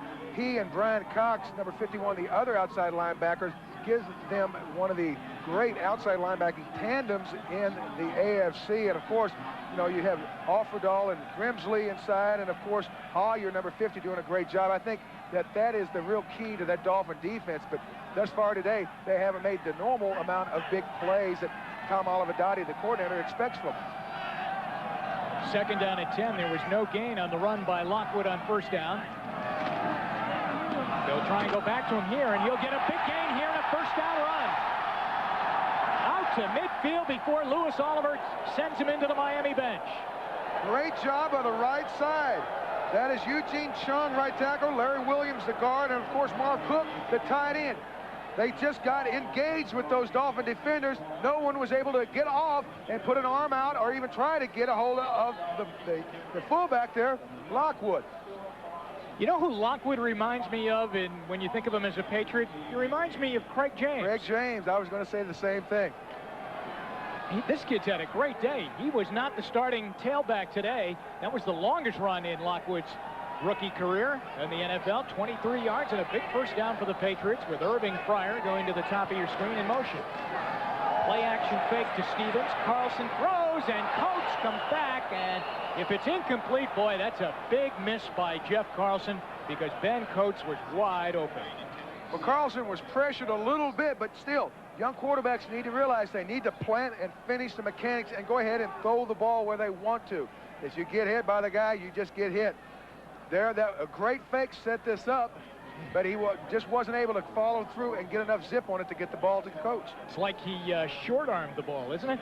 Don't you think now that Olivadotti and the Dolphin defense wants to put this guy, Jeff Carlson, in a position to have to make plays? Well, I think that is what is transpiring. You look at the line of scrimmage, there's 8 people at the line of scrimmage. You can't run against that. You've got to throw it. Here's Lockwood again to the 46 of Miami. It's one of those 22 plays. That's where you hand it off, and about 8 yards up the field, there's a pile of 22 bodies. And that's what I think New England wants to do. Just go ahead and keep grinding, pounding, and hopefully Lockwood will come through there and break another big run sooner or later. Extra defensive backs coming in now for Miami. Lifford Hobley comes in as Olivadotti has sent in his dime package. Stephen Braggs comes into the game too. And now they have Carlson where they want him. This is what they want now. He's in a position where to get a 1st down, you have to think he's going to have to put it up. 3rd down and 7. midway through quarter number 3, and New England leading by a touchdown. And again, he short arms the ball. He had a receiver open as he tried to get it to Timpson, and he throws the ball in front of him. That's 2 pass plays on this drive. He had Coates and he had Timpson wide open for first down yardage, and he can't get the ball there. Well, a lot of times when a quarterback, not only did he underthrow, but I think a lot of this is confidence. What they're trying to do is push those defenders off and then come back. And what a quarterback realizes is you've got to throw it back. Otherwise, a defender making a great break could pick it off. Well, a lot of confidence to get that ball and go ahead and throw it where you want it. Miami deep men. Miller is at the top of your screen, standing back at the 10-yard line. Jarvis Williams was back there too. Fair catch by Miller. Oh boy, he really watched that one come down to his shoe tops, didn't he? At the 16-yard line, Miami will start. Things getting a little better for them, but they still trail by 7. 6:13 to go, third quarter. Watch 82, Scott Miller, after the fair catch right here. He guides this one in, doesn't he, Dan? Well, it was almost a near miss, and you know, you've got to be thinking that if he does indeed drop it, sooner or later he's got to come off the field and meet Don Shula standing over there. So let me tell you, he probably was hoping that ball would freeze to him. Yes, right. Velcro. Have Velcro on his jersey there. I don't want to fumble. I don't want to fumble. Fred Smirlis is in a nose tackle right now for New England. First down by 7. Marino slipped one in. What a great throw to Page, and a good run after it too to the 29 and a first down. What a throw by Marino to get it into Tony Holy Page. cow. It looks like Tony Page had a great Thanksgiving and Christmas holiday there. Tony's a big guy, a big strong guy they use for blocking back. Here, Marino gets it to him quickly. Good catch. And then, of course, how do you tackle a Brahma? Big Tony is a hard guy to get on the ground, especially when you have a chance of him falling on you, Jim. Tough for Johnny Rembert to cover backs coming out of the backfield. That was one of the big losses Dick McPherson felt when they lost Vincent Brown, that Rembert would have to go side to side on the field. And another pass down the middle to Page. After he gets collared by David Howard, he's out to the 35-yard line, and he got his necktie straightened on that tackle. Well, exactly. You know, you've got guys like Lockhart, Rembert, David Howard. These are big, strong linebackers that take people on and rush the passer. Vincent Brown was their cover guy, and they do miss him, especially in those third and the third down situations where you have to put him on a running back. And there you see Fred Smirlis. His 200th game. Played in a couple of Pro Bowls with Fred. He's still going, and I'm up here watching. His 200th NFL game. Congratulations.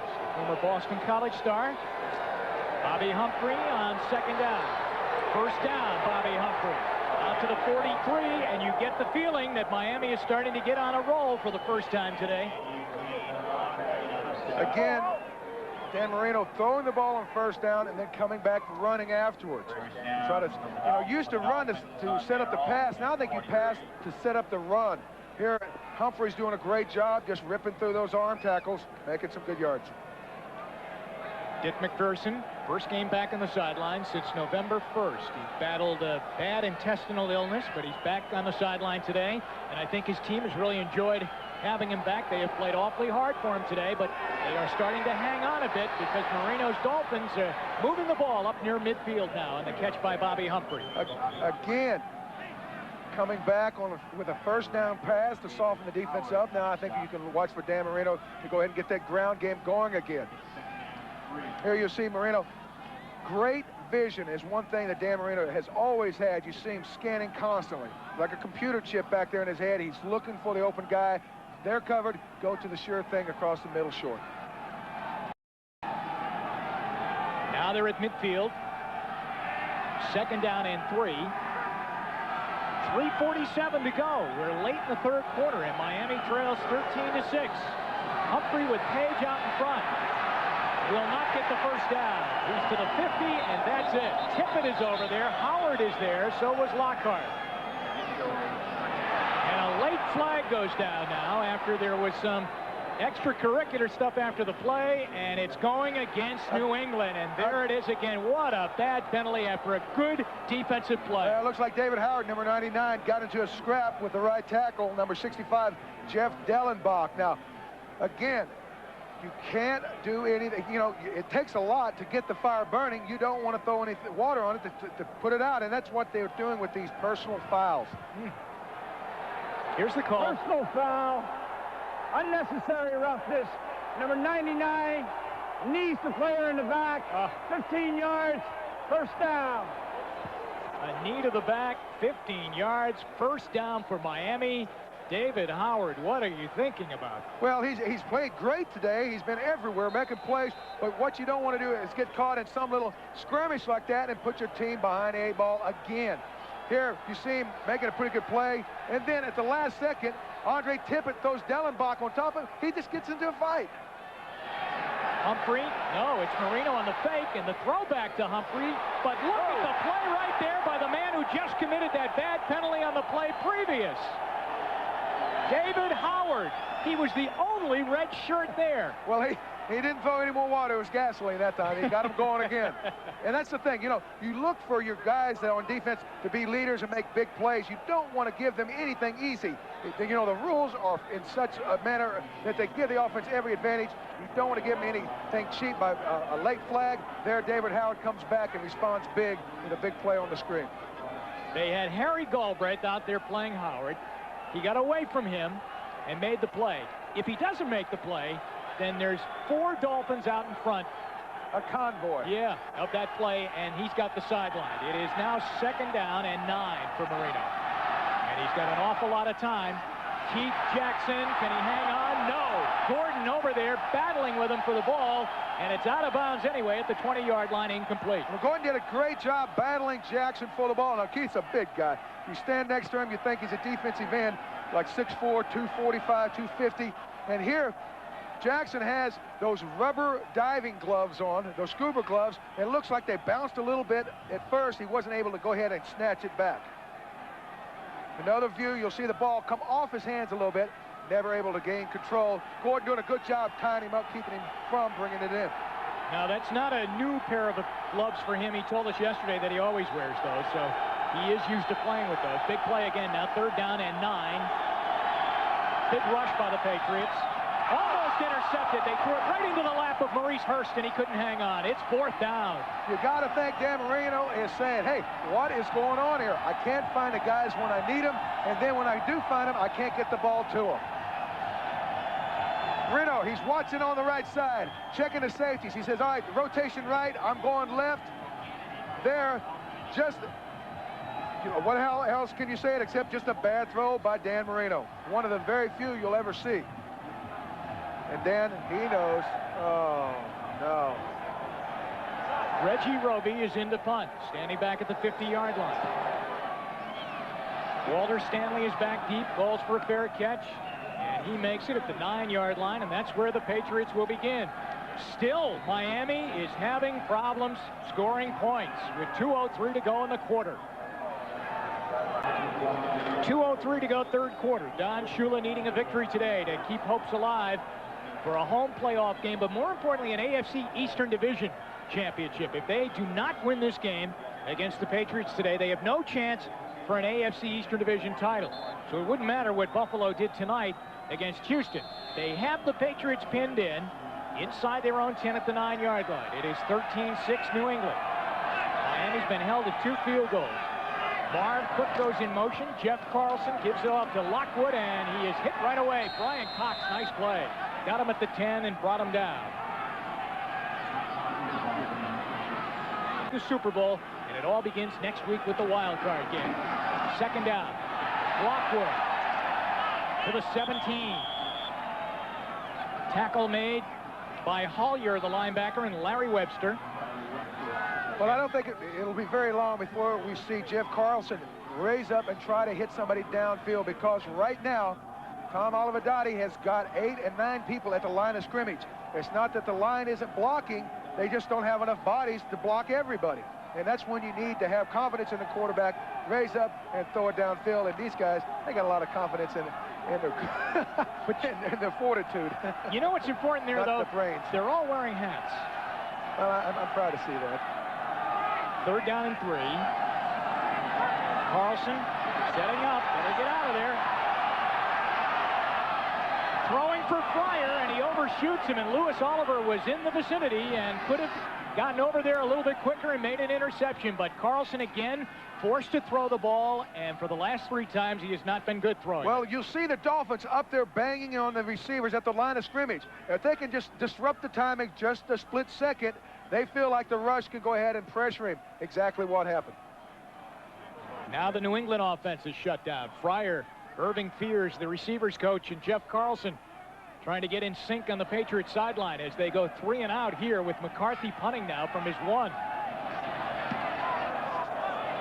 Miller lets it hit at the 49. A sideway bounce to the 48. Great field position for the Dolphins, who need a touchdown to tie the game up. 25 seconds to go in the 3rd quarter. We'll be right back. The Patriots continue to lead. Miami has the ball now at the New England 49-yard line. They have had the ball, the Dolphins have, really for the entire 3rd quarter so far, but look at what they have done with it. Nothing, really, just 3. Well, again, you know, you think of Don Shula. He wants to get his team on a crescendo going into the playoffs, building confidence. They have done nothing but struggle on offense today, and you know he's got to be worried not only about today, but what happens next week in the playoffs. Just 25 seconds left here in the 3rd quarter. Marino playing on short field now, throwing for Clayton with Hurst right there with him. Good coverage, incomplete. Again, you know, if I'm the coordinator on defense, Joe Collier, I've got to say, hey, the last 5 times we've had these guys in first down, they've thrown the ball there. They went ahead and put everybody in a good soft zone with some isolation out here on Clayton. That's a great defensive call. They did not bite on the little hitch. It was stride for stride. Marino had no choice but to overthrow. Good coverage there by the cornerback, Maurice Hurst. Who said yesterday to us that of the 2 receivers, Duper and Clayton, Clayton is the talker, Duper's the silent one, but both very good. He also said they're not as good as they were a while back, but who is when they're in their 30s? 2nd and 10. 19 seconds to go, 3rd quarter. The quick throw by Marino. That's going to be picked off by Maurice Hurst. He can get up and go. In his first NFL game, he played against Dan Marino, and he intercepted him. And now here today, he intercepts him at a very key juncture in this game. 12 seconds to go in the 3rd quarter. Marino is intercepted, and the Dolphins still trail. Well, it may have been the case where Dan Marino went to the well once too often. Last week, they run the same quick slant here. Clayton breaks a tackle, goes for a 44-yard TD. This week, he's a little bit off, not able to come out of the cut as quick. Maurice Hurst makes a great break on the ball, intercepts Marino. See the frustration all over Dan's face. 16th interception of the season for Marino. Hurst made a nice catch. He was kind of going down a little bit. 3rd of the year for him. And a first down for the Patriots now at their own 41-yard line. 10 seconds to go in the 3rd quarter as Lockwood has been the back getting most of the carries today. He's out to the 44-yard line, and that will do it for quarter number 3. And the Miami Dolphins will head to the 4th, trailing. 13-6 is the score. The Dolphins trail. We'll be right back now after these messages from your local station. 15 minutes left. The Patriots lead 13-6. Dan Hampton just said to these folks, hot chocolate for the house. That's why they got up off the seats. Yeah. Nice crowd today for a team that's only won a couple of ball games, and they're having a great time. The Patriots have put on a fine show today. Lockwood with a blocker out in front. He'll get a first down. Kevin Turner led the corner for him, and a first down for New England. The old Pitts play. It doesn't take an offensive genius to figure out how to block this. You get your big guys zone blocking outside, you pitch it to a back and let him turn up the field and run over a safety. That's exactly what happened. Let's watch number 34 out in front, blocking ahead of him, Kevin Turner, doing a good job on a kick out. There, Lockwood gets some great yardage just on a play that was designed 4,000 years ago. 85 yards rushing today for Lockwood. They might have found something here today. 45-yard line of the Dolphins. If New England scores some more points here, Miami's really in a pickle.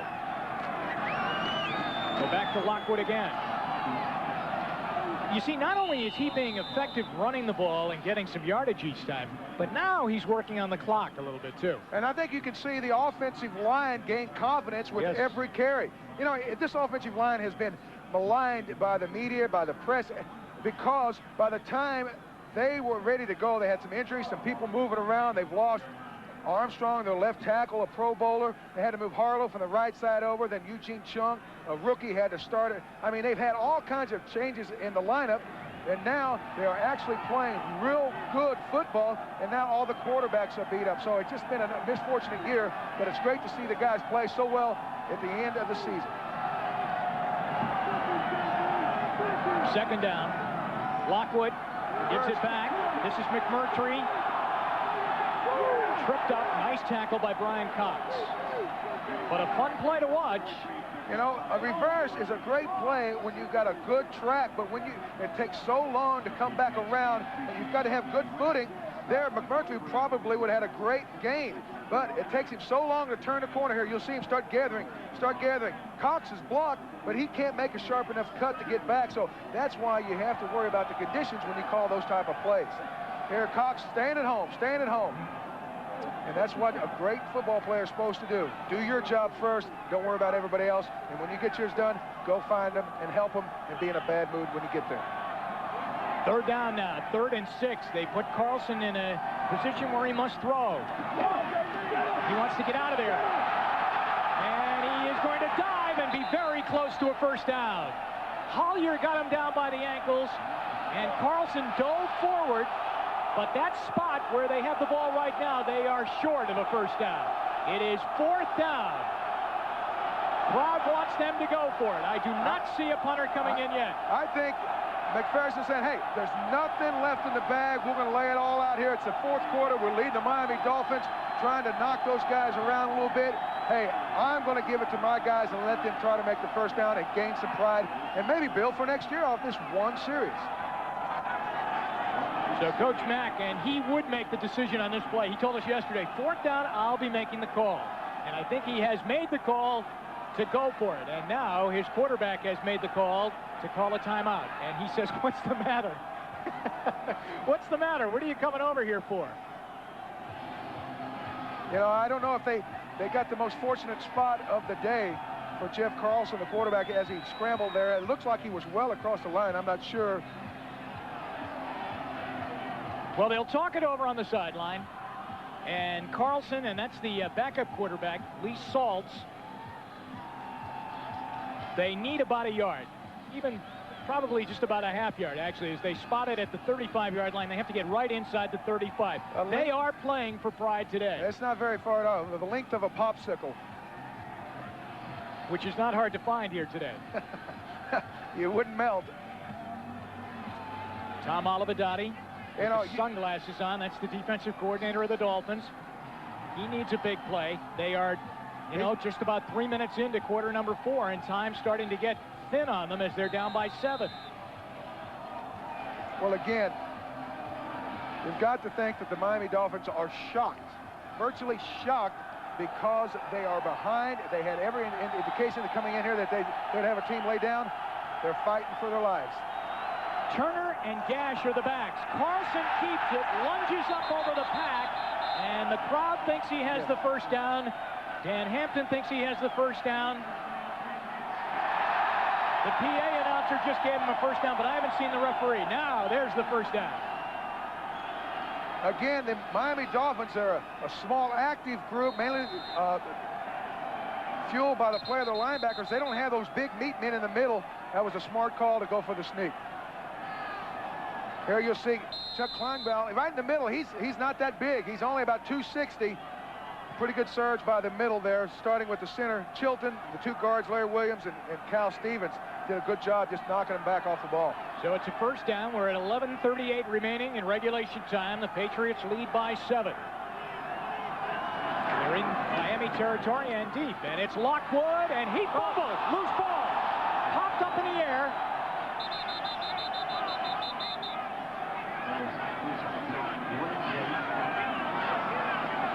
Still no indication who's got it as they continue to fight for it underneath. Miami not pointing that they have it yet. But Lockwood separated in midair from the football. Now the Dolphins say they have it. Well, again, as I stated early in the third quarter, if they're going to get back in it, their defense needs to make a big play. It looks like one of the linebackers rocked Lockwood and knocked the ball out. If they do indeed get it back, it'll be a big break because New England was driving right down the field. All right, it is first down, and it is Miami ball. Dolphins get a big break. They needed a turnover, and they finally get it. Let's see what they can do with it. Here we'll see Lockwood trying to make something happen. Here he's cutting back, and then John Grimsley unloads on him. Just puts the stun gun on him, knocks the ball out, Dolphin ball. After a considerable battle in there to come out with the football, Miami did. They have the first down. They are down by 7. We have 11:20 to go. They find Keith Jackson. He gets loose and gets some extra yardage. A first down up near the 50-yard line. He's at the 47. First down, Miami. Dan Marino knows that is when, of course, most defenses expect run, catch them off balance, maybe catch somebody out there, get them the ball, see what they can do. Here, Keith Jackson shows a little nifty ballerina act on the sideline. First down at the Miami 47-yard line. Page and Humphrey set up behind Marino. Andre Tippett had some pressure there, almost intercepted. Great play by Henderson to cut in front of the receiver, Mark Clayton, as Tippett was coming after Marino and might have rushed the throw. Again, Tippett forces a throw that's a little bit high. Here, Henderson making a great play on the ball, just inches away from a pick. You know, and that's the thing. Dan Marino has not been in sync all day with the receivers. He hasn't been able to get that timing because the field has been so slick and unpredictable. 3 interceptions on the year for Henderson, the team lead. Hurst has an interception today, and it is 2nd and 10 now. Miami needs a touchdown to tie it. A lot of time out of the backfield. Ball is caught by Bobby Humphrey. Tackle on the play by the rookie Rod Smith out of Notre Dame.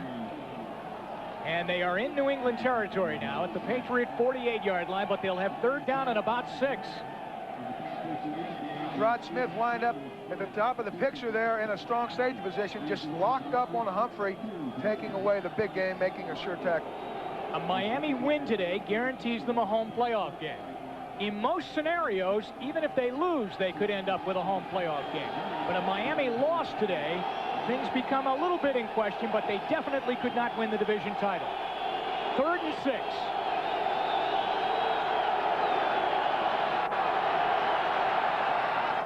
Incomplete, intended for Duper. Hurst was right there. Again, Joe Collier had his corners up on the line, bump and run on those receivers, keeping them from getting off clean, making Dan Marino hold the ball, make a decision. By then it was too late. Great coverage. You see him up there in a press position, taking time off, buying time for that rush. Marino here, the last second, tries to go on the out, unable to get it out there cleanly enough to make the catch by Duper. So back to the sideline for Dan Marino with 10:05 to go. Reggie Roby again mishits one. It hits at the 20, and Walter Stanley will pick it up. If he gets to the corner, he's got some blocking. And he did, but he kind of fiddled around too much, and he stopped at the 21-yard line, tackled by David Griggs.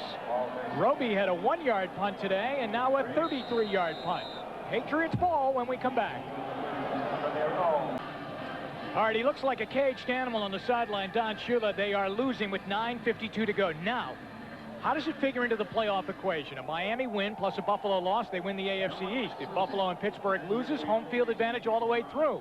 If Buffalo or Pittsburgh win, they would at least get home game in the first round of the playoffs. But if Miami loses, which they are right now, the best that we could guarantee them is a wild card playoff spot. And they are losing with 9:52 left. Lockwood, who fumbled on his last carry, pushes and pushes. It looked like a play out of the rugby playbook right there out to the 25-yard line. Good scrum. Good scrum. Yeah, Boston Whalers advantage. You know, I think this Lockwood has become a very big part of today's story. You know, early on, John Vaughn got the start, fumbled on the initial play of the game. Ever since then, Lockwood's been in. He's responded, 21 carries, 89 yards, probably another 4 there. Now, you know, here's a rookie, 8th-round pick. You don't expect a lot, but here he is giving a great effort, inspiring his team on. He's been a big part of the game today. Miami, everybody up on the line of scrimmage to try and get Lockwood. They miss a tackle in the backfield, and he'll push it forward to the 29. The man who raced up was Jarvis Williams, and he tried to cut in there and nail Lockwood and miss the tackle. Well, Lockwood was known as a very punishing inside runner. He's around 200 pounds, but I think he's surprised a lot of people by getting out on the flanks and making some good moves and you know, making people miss. A lot of folks didn't know he had that in him. He'll come out right now. They'll bring in John Stevens as he is near 100 yards, 6 shy. And with 8:35 and the clock running, New England has what it wants, the clock running and the lead. But Tom Olivadotti needs a big play here for the Miami defense because they have Carlson in a throwing situation on 3rd and 4, and he's had a tough time in the second half completing passes. So that's why they'll run it, and Stevens should get the first down here. And he does. That was the same play, Dan, that they ran for 16 yards that set up their touchdown when he ran it to the 1 in the first half. Pat Harlow, the left tackle, had a great block there. He influenced him up on the left of the screen. Watch number 77. He gets him coming upfield. Then he goes and gets the headhunter. Brian Cox ties him up. Now, Cox is supposed to scrape around there and be there to force Harlow, doing a great job for a 285-pound man, getting off the line of scrimmage and screening off the linebacker Cox. Now, see, Cox is supposed to be unblocked with his quickness here. Harlow doing a great job getting into him, tying him up. And a big first down now with 7 minutes and 35 seconds and the clock running. First down pass, how about this? And it is almost intercepted. Well, I think it's very wise to go ahead and try to throw the ball. You know, if you're a New England fan, you hope that your guys do something, you know, intelligent here and there and try to get the ball, you know, get those safeties off the line of scrimmage. But instead of going on a 18-yard in pattern, throw a 7-yard out, throw a little swing to the back. Those are the things that keep the chains moving, keeps the clock going. Those kind of patterns, a lot of times, there's 2 things that can happen, and most of them are bad. J.B. Brown almost ruined the day back for Dick McPherson as Carlson threw it in. He threw it out. The receiver was going in. 2nd down. Nice run by Lockwood as he skips out to the 40-yard line. Jeez, this guy's doing an impersonation of O.J. Simpson. Now, this is your kind of guy, though. Look at that. No sleeves on the underneath the jersey. Well, you look at the Dolphins, they've all got their arms covered up. Almost all of the New England players were out here sleeveless. They say, hey, we know we got to play in it. We're not going to let it affect us. We're playing the Dolphins, not the Termits. I'm freezing up. You know, they can't worry about the weather. They've got to play the Dolphins, not the temperature. Well, when we came into today, we were wondering about Mark Higgs and would he get 108 yards, but not mentioning into our conversation was whether Lockwood would rush for 100 yards, and he now has 101, so he's been the star of the day as Carlson is hit as he throws, and it's incomplete. He tried to get it to Marv Cook, and it's 4th down, so Miami will get the ball back with 6:44 left. And there, right there, is David Griggs, who was in on Carlson. Well, anytime New England has tried to stretch the ball down the field, they really haven't gotten the job done. I think if they would have tried some shorter passes first down, it would have been easier to keep the offense moving. Sean McCarthy, this will be his 5th punt. And Scott Miller is the deep man back at the Miami 20-yard line. The Dolphins trail 13-6. Good punt by McCarthy. At the 22, the 25, and that's it. Miller is wrapped up. Rod Smith makes the tackle for the Patriots. Well, now's the time for Dan Marino to get the Miami offense into the end zone because it's getting late. Jim Donovan and Dan Hampton with you. 6:35 left, regulation time. Miami starts this drive at their own 25-yard line. The Patriot defense has been tremendous all day long. Bobby Humphrey runs out to the 29-yard line. So a pickup of 4, 2nd down at 6, and the clock running on Miami. Now the second half possessions, and Miami, Dan, virtually had the ball the entire 3rd quarter, and not too much here in the 4th, but here's what they have done so far in the second half. Well, the real key is the fact that Dan Marino has been taken out of his timing pattern offense. They have been able to cover up the receivers, disrupt his timing. Dan has not been sharp at all finding the guys to throw it to. On second down, he looks, fires, caught, duper, both feet down and in, they say, and a first down to the 44-yard line. That was a good-looking play. Good timing. Dan knew where to go. Makes a good throw. Another reason the offensive struggle is that they have not been able to keep that ground game going. You know, when you get in the cold weather environments, you want to keep the ground game going and kind of live off of it. Today, they've had to keep throwing the ball, and a lot of times they shoot themselves in the foot and turn the ball over. So it's first down at the 43 of Miami. A lot of time, so he dumps it off to Bobby Humphrey, who got a great block from Keith Jackson. Humphrey goes out at the 40-yard line, or was it too good of a block? There are flags all over the field. 17 yards on the play. Well, here we're going to get a good look at Keith Jackson, number 88, come back and help his buddy out, Bobby Humphries. On the right of your screen, now watch this, on David Howard. It looks like a clean block, even though his head was behind him, he hit him on the shoulder pad. Now that should be legal. I think they're going to call defensive holding on the other side of the field.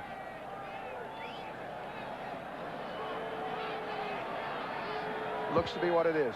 Holding. 36. Defense. The penalty is declined. They will take the result of the play. First down. Well, they're going to decline that, but here when Marino gets into trouble, Jerome Henderson, number 36, is just he missed him on the jam. There he just tried to body wrap him up. Got caught.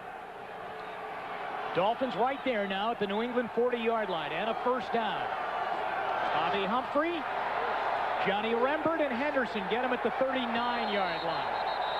Great job by number 52, Johnny Rembert, scraping down the line, not committing, not getting up in there until it's time, then wrapping up Humphrey.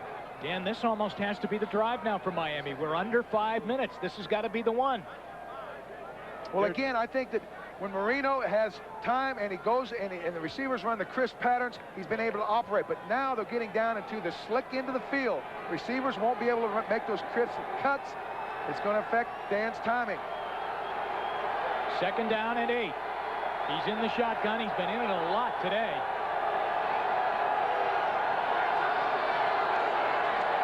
Got a blitz coming up. Incomplete. It was tipped by Randy Robbins. There was a lot of activity in the pocket, and Marino almost really threw the ball blind over the middle of the field. Jackson arguing that he was being held. Well, he had a couple of linebackers coming up right up the middle. Now that's 52, Rembert, basically running over Humphrey, smashing him back into Dan's lap. Third down and 8. I think you're in 4-down territory down here. Are you in 4-down territory here? Yes. Dan realizes he has 2 downs to make the 8 yards instead of 1.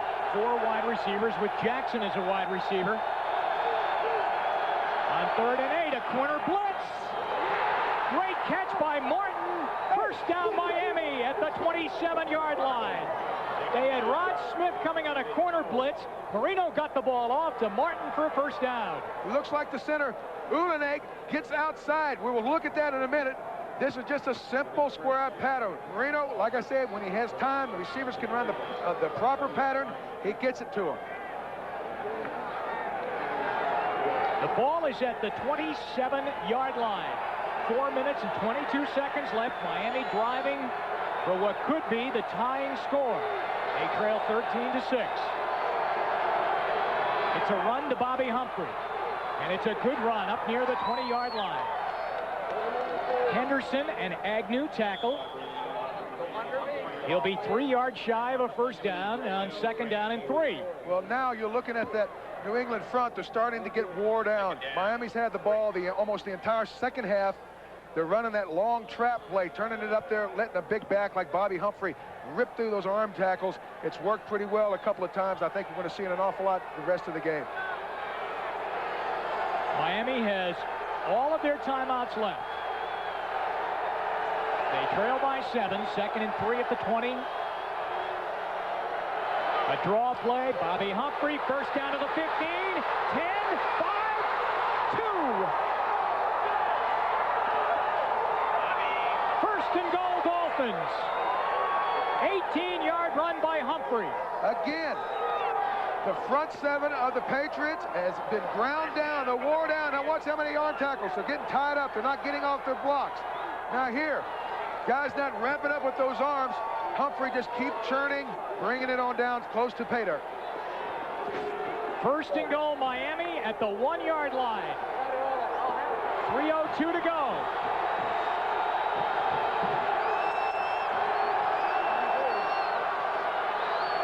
Humphrey scores, touchdown. We want to welcome all of you who have been watching Kansas City and Denver today, with Kansas City getting into the playoffs with their 35-13 win over Denver. Jim Donovan and Dan Hampton. That's Bobby Humphrey and Don Shula. They are now a point away from tying up this ball game against the 2-13 Patriots. It's 13-12, and it has been a struggle all day for Miami. Well, Miami able to go ahead and grind the ball down close to the end zone. Mark Higgs injured early on. Bobby Humphrey able to carry the load, getting them into the end zone. Remember, Stoyanovich missed an extra point last week against the Jets.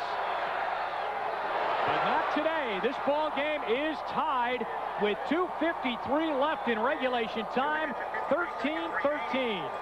The Dolphins were down 13-3. Goal line defense.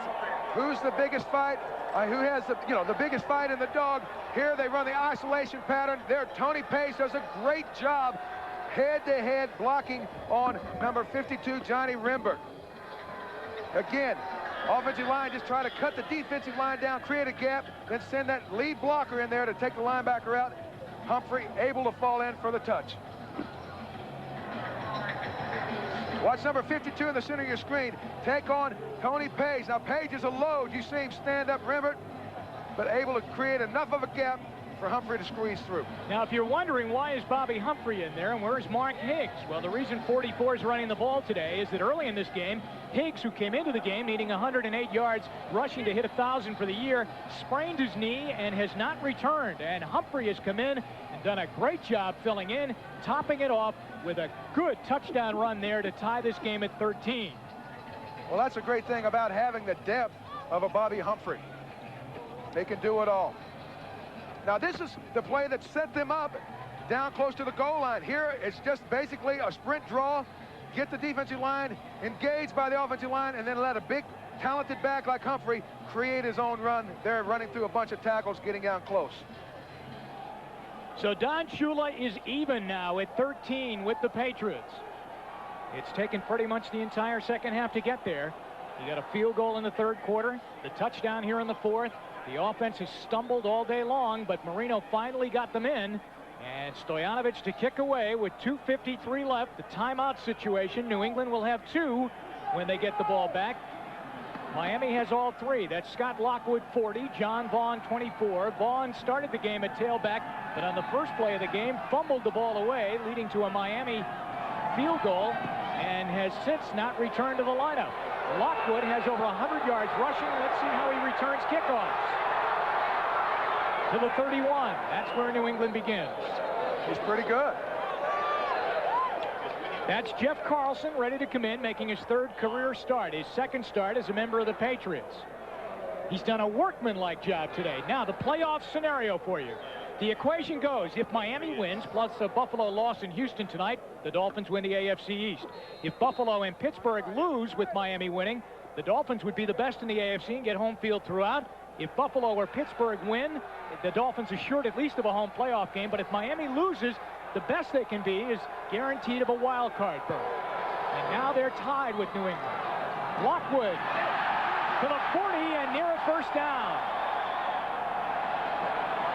Now remember, this is a Dolphin team that started the season 6-0, and since then has struggled at times, mainly on offense, trying to score. Now today, they've scored 13 points. It took them 57 minutes to do that. And also, they're playing in sub-freezing weather. It's somewhere around 0 wind chill. They're 2 out of 8 when they play in games under 28 degrees. We can't stress that enough. It's been a big factor today. So you see Pittsburgh has won today as we go through the scores. Barry Foster playing with a bad back, but he got in there today and carried them to a victory. Kansas City wins today. And they finally get rid of that John Elway curse as they came up with a big defensive game. And Don Shula's Dolphins now are trying to complete some part of the puzzle too, but are tied coming up near the 2-minute warning. 2nd down and inches for New England. Well, I think this is a throwaway down. It'd be nice to see him play action and try to get the ball down the field. They'll play it safe. 1st down. Lockwood runs it out to the 45-yard line as we come up to 2 minutes remaining in regulation time, and the Patriots are getting closer and closer to field goal range. Great game, 13-13. We'll be right back. McMurtry goes in motion. The wide receivers haven't been used much today.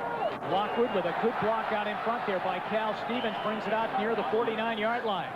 Now they need about 25 yards to get into Bauman's range, and it looks like they're going to do it on this play. 2nd down and 8. Oh, it goes back to Lockwood, and right there, big tackle on the play as the tackle made by Jeff Cross. He met Lockwood behind the line of scrimmage, and they drop back to the 49-yard line. Here, they're trying to do a little sprint draw. Offensive line pops up, hopefully thinking those defensive guys will come up the field and rush. Nothing doing. Right there, Jeff Cross, the defensive tackle, sniffed that out early. But, you know, like I said, they're going to have to throw the ball out. Stoyanovich held out at one point in his Dolphin career. 3rd down and 6. Carlson throws. Did Tipson have it? They're saying it's a completed pass at the 41-yard line. 1st down, Patriots. Don Shula looking and calling over to see if they got the ball back, which is doubtful right now in the remainder of regulation time as he calls over his on the bench, and I think he's talking with Marino right there. He's all caped up as to what they would do if they got it back. 1st and 10 for the Patriots. Tie game, regulation time. Carlson throws again, and he's got it at the 27-yard line. It's Fryer. Well, that there would make it a 44-yard kick.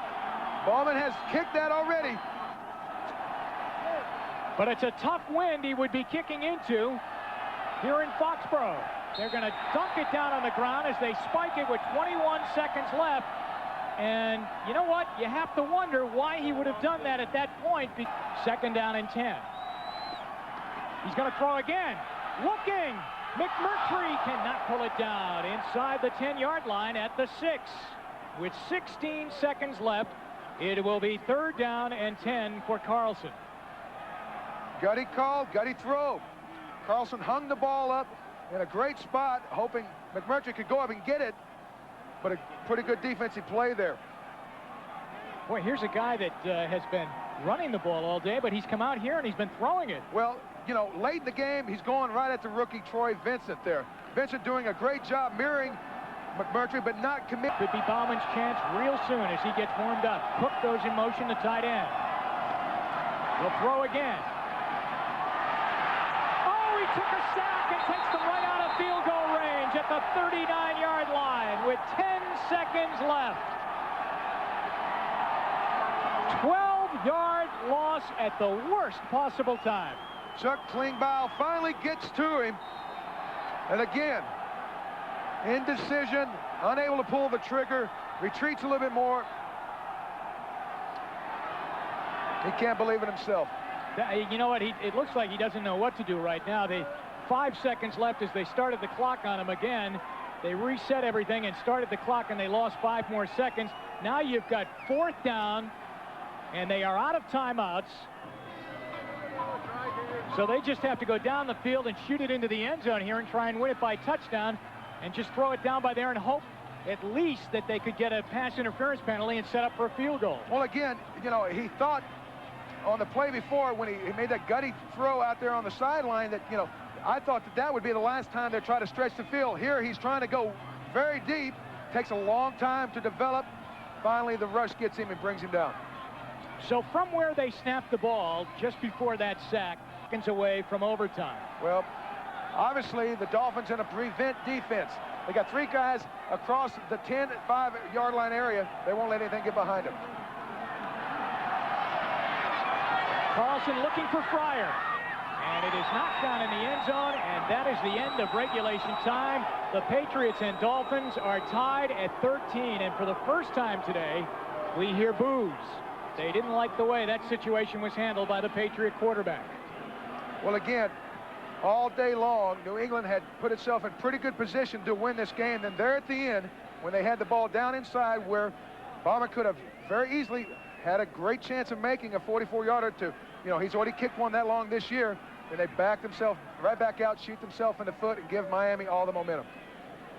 Well, it would have been a tough kick, but at least you would have given them the chance to kick it. Now, the way it happened, they didn't even get a chance to kick it. You see right there, McPherson saying, hey, no matter what, just get... You're thinking you're going to call it. We'll have the coin toss and then a 3-minute delay, and then we'll have the kickoff. You're going to call it? 3-minute delay after the coin flip. I say we're going to have the coin toss, then a 3-minute delay, and then we'll have your kickoff. 13 time. Heads it is. New England is one.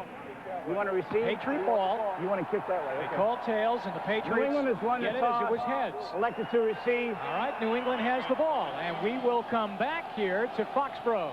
We're at 13-13 on the final Sunday of the regular season, back with overtime after this. 10-1. The Patriots are 5-10. Dick McPherson is back on the sideline. That's Joe Collier behind him, hoping that his defense has enough left. You wonder if they have anything left in their tank, but they won't have to worry right off the kickoff. They'll get the ball. Well, they're going to get the ball, and I think if New England Had a chance to kick it after the 12-yard sack. John Vaughn lets it go to Scott Lockwood. New England at the 5 starts out. Lockwood is hit at the 20. First and 10 for the Patriots, just out over their own 20-yard. throw the ball when he gets a chance. If not, just hand it off to Lockwood and let him carry the offense. 6 weeks ago, he was a color commentator doing high school games down in Tampa, Florida on TV. Now he's in overtime against the Miami Dolphins. And he hands the ball off to Lockwood, who got a yard on first down. That's McMurtry in motion. Lockwood wrapped up. Briggs hit him and knocked him down along with Brian Cox. And the Dolphins seem to know, Dan, that they don't want that. New England's not going to put it up here. They got everybody up on the line of scrimmage. Exactly. 9-man front. There's not enough red shirts to block the white shirts. Doesn't take a genius to figure out. 3rd and 6 now for him.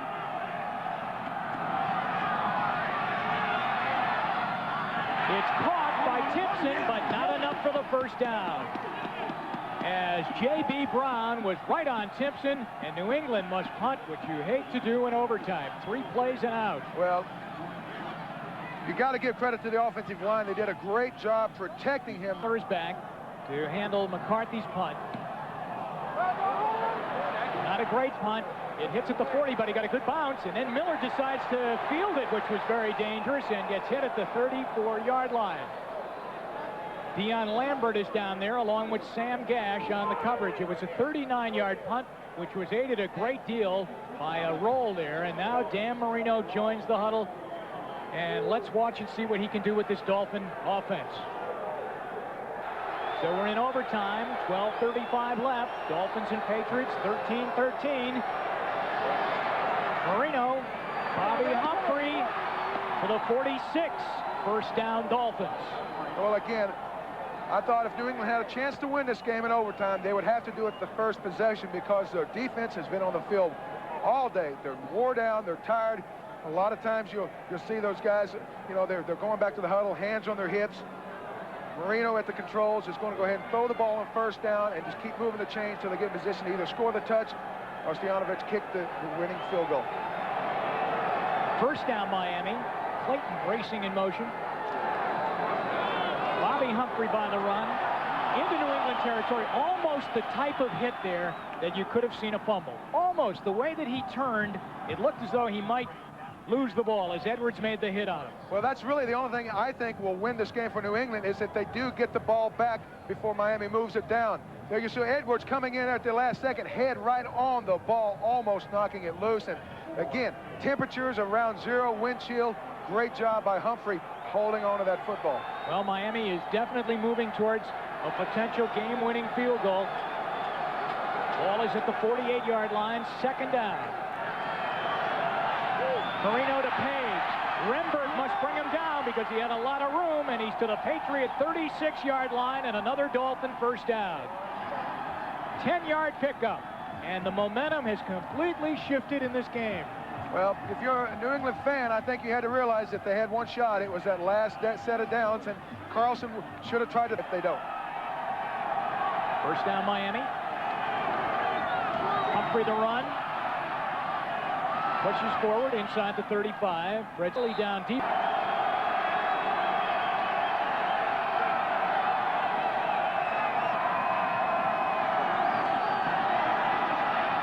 Pretty good pressure by the Patriots. The throw and the catch. Duper catches at the 23-yard line. And they are in field goal range. Boy, there was a lot of traffic over here, wasn't there? Well, there was. Marino making sure that he gave his receiver enough time to get down the field and run the square out. Early on, he was throwing the ball a little bit early. There, his line gave him enough time to let the pattern mature, able to get the ball out there to him. Waiting for the call, Stoyanovich with the jacket on the sideline. The ball inside the New England 25-yard line. He's going to throw it. Clayton looks puzzled over there on the top of the screen as to what the play is, and they have to, wow, look at this. Clayton and Marino really hot with each other. And they'll take a 5-yard penalty for delay of game as they didn't get the play called. He was changing the play, then Clayton didn't get the play, and that forced them to take the penalty. Well, it looked like there was 9 guys at the line of scrimmage. 8 guys. Marino wanted to opt for Clayton to run a quick slant. Apparently, Clayton didn't get the call. Clock expired. Yeah, big play now. They're back at the 28-yard line. Would make it a 45-yard field goal from here.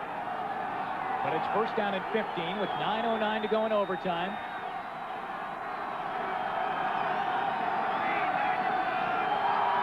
Humphrey and Page now break out of the eye. Humphrey the run, and a good run. New England tackling high, trying to strip him of the ball. Randy Robbins. 2 hours, it will be very, very slick. Second down 8. Back they go to Humphrey, and he's to the 19, maybe even the 18-yard line, where Fred Smerlis tackles him. Where Stoyanovich wants the ball, where he wants to kick it from? Very possibly. I think that is what he went over there to do, to see what hash mark he wants to kick it from. Wherever the best footing is, probably. Humphrey towards the middle of the field, and this now becomes game, set, and match if Stoyanovich can hit. Well, coming into the game, Don Shula said, hey, not only do we want to win, but I want to gain some confidence.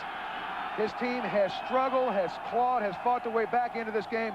Even though they haven't done it on offense, I think you gain an awful lot of confidence playing in these type of cold temperatures and your team able to come back and win if he indeed kicks his field goal. 35-yard field goal attempt for Stoyanovich. Mitchell will hold. This is for the game. 13-13 tie. 6:52 left in overtime. Watch his plant foot. Right down the middle. Miami is a winner.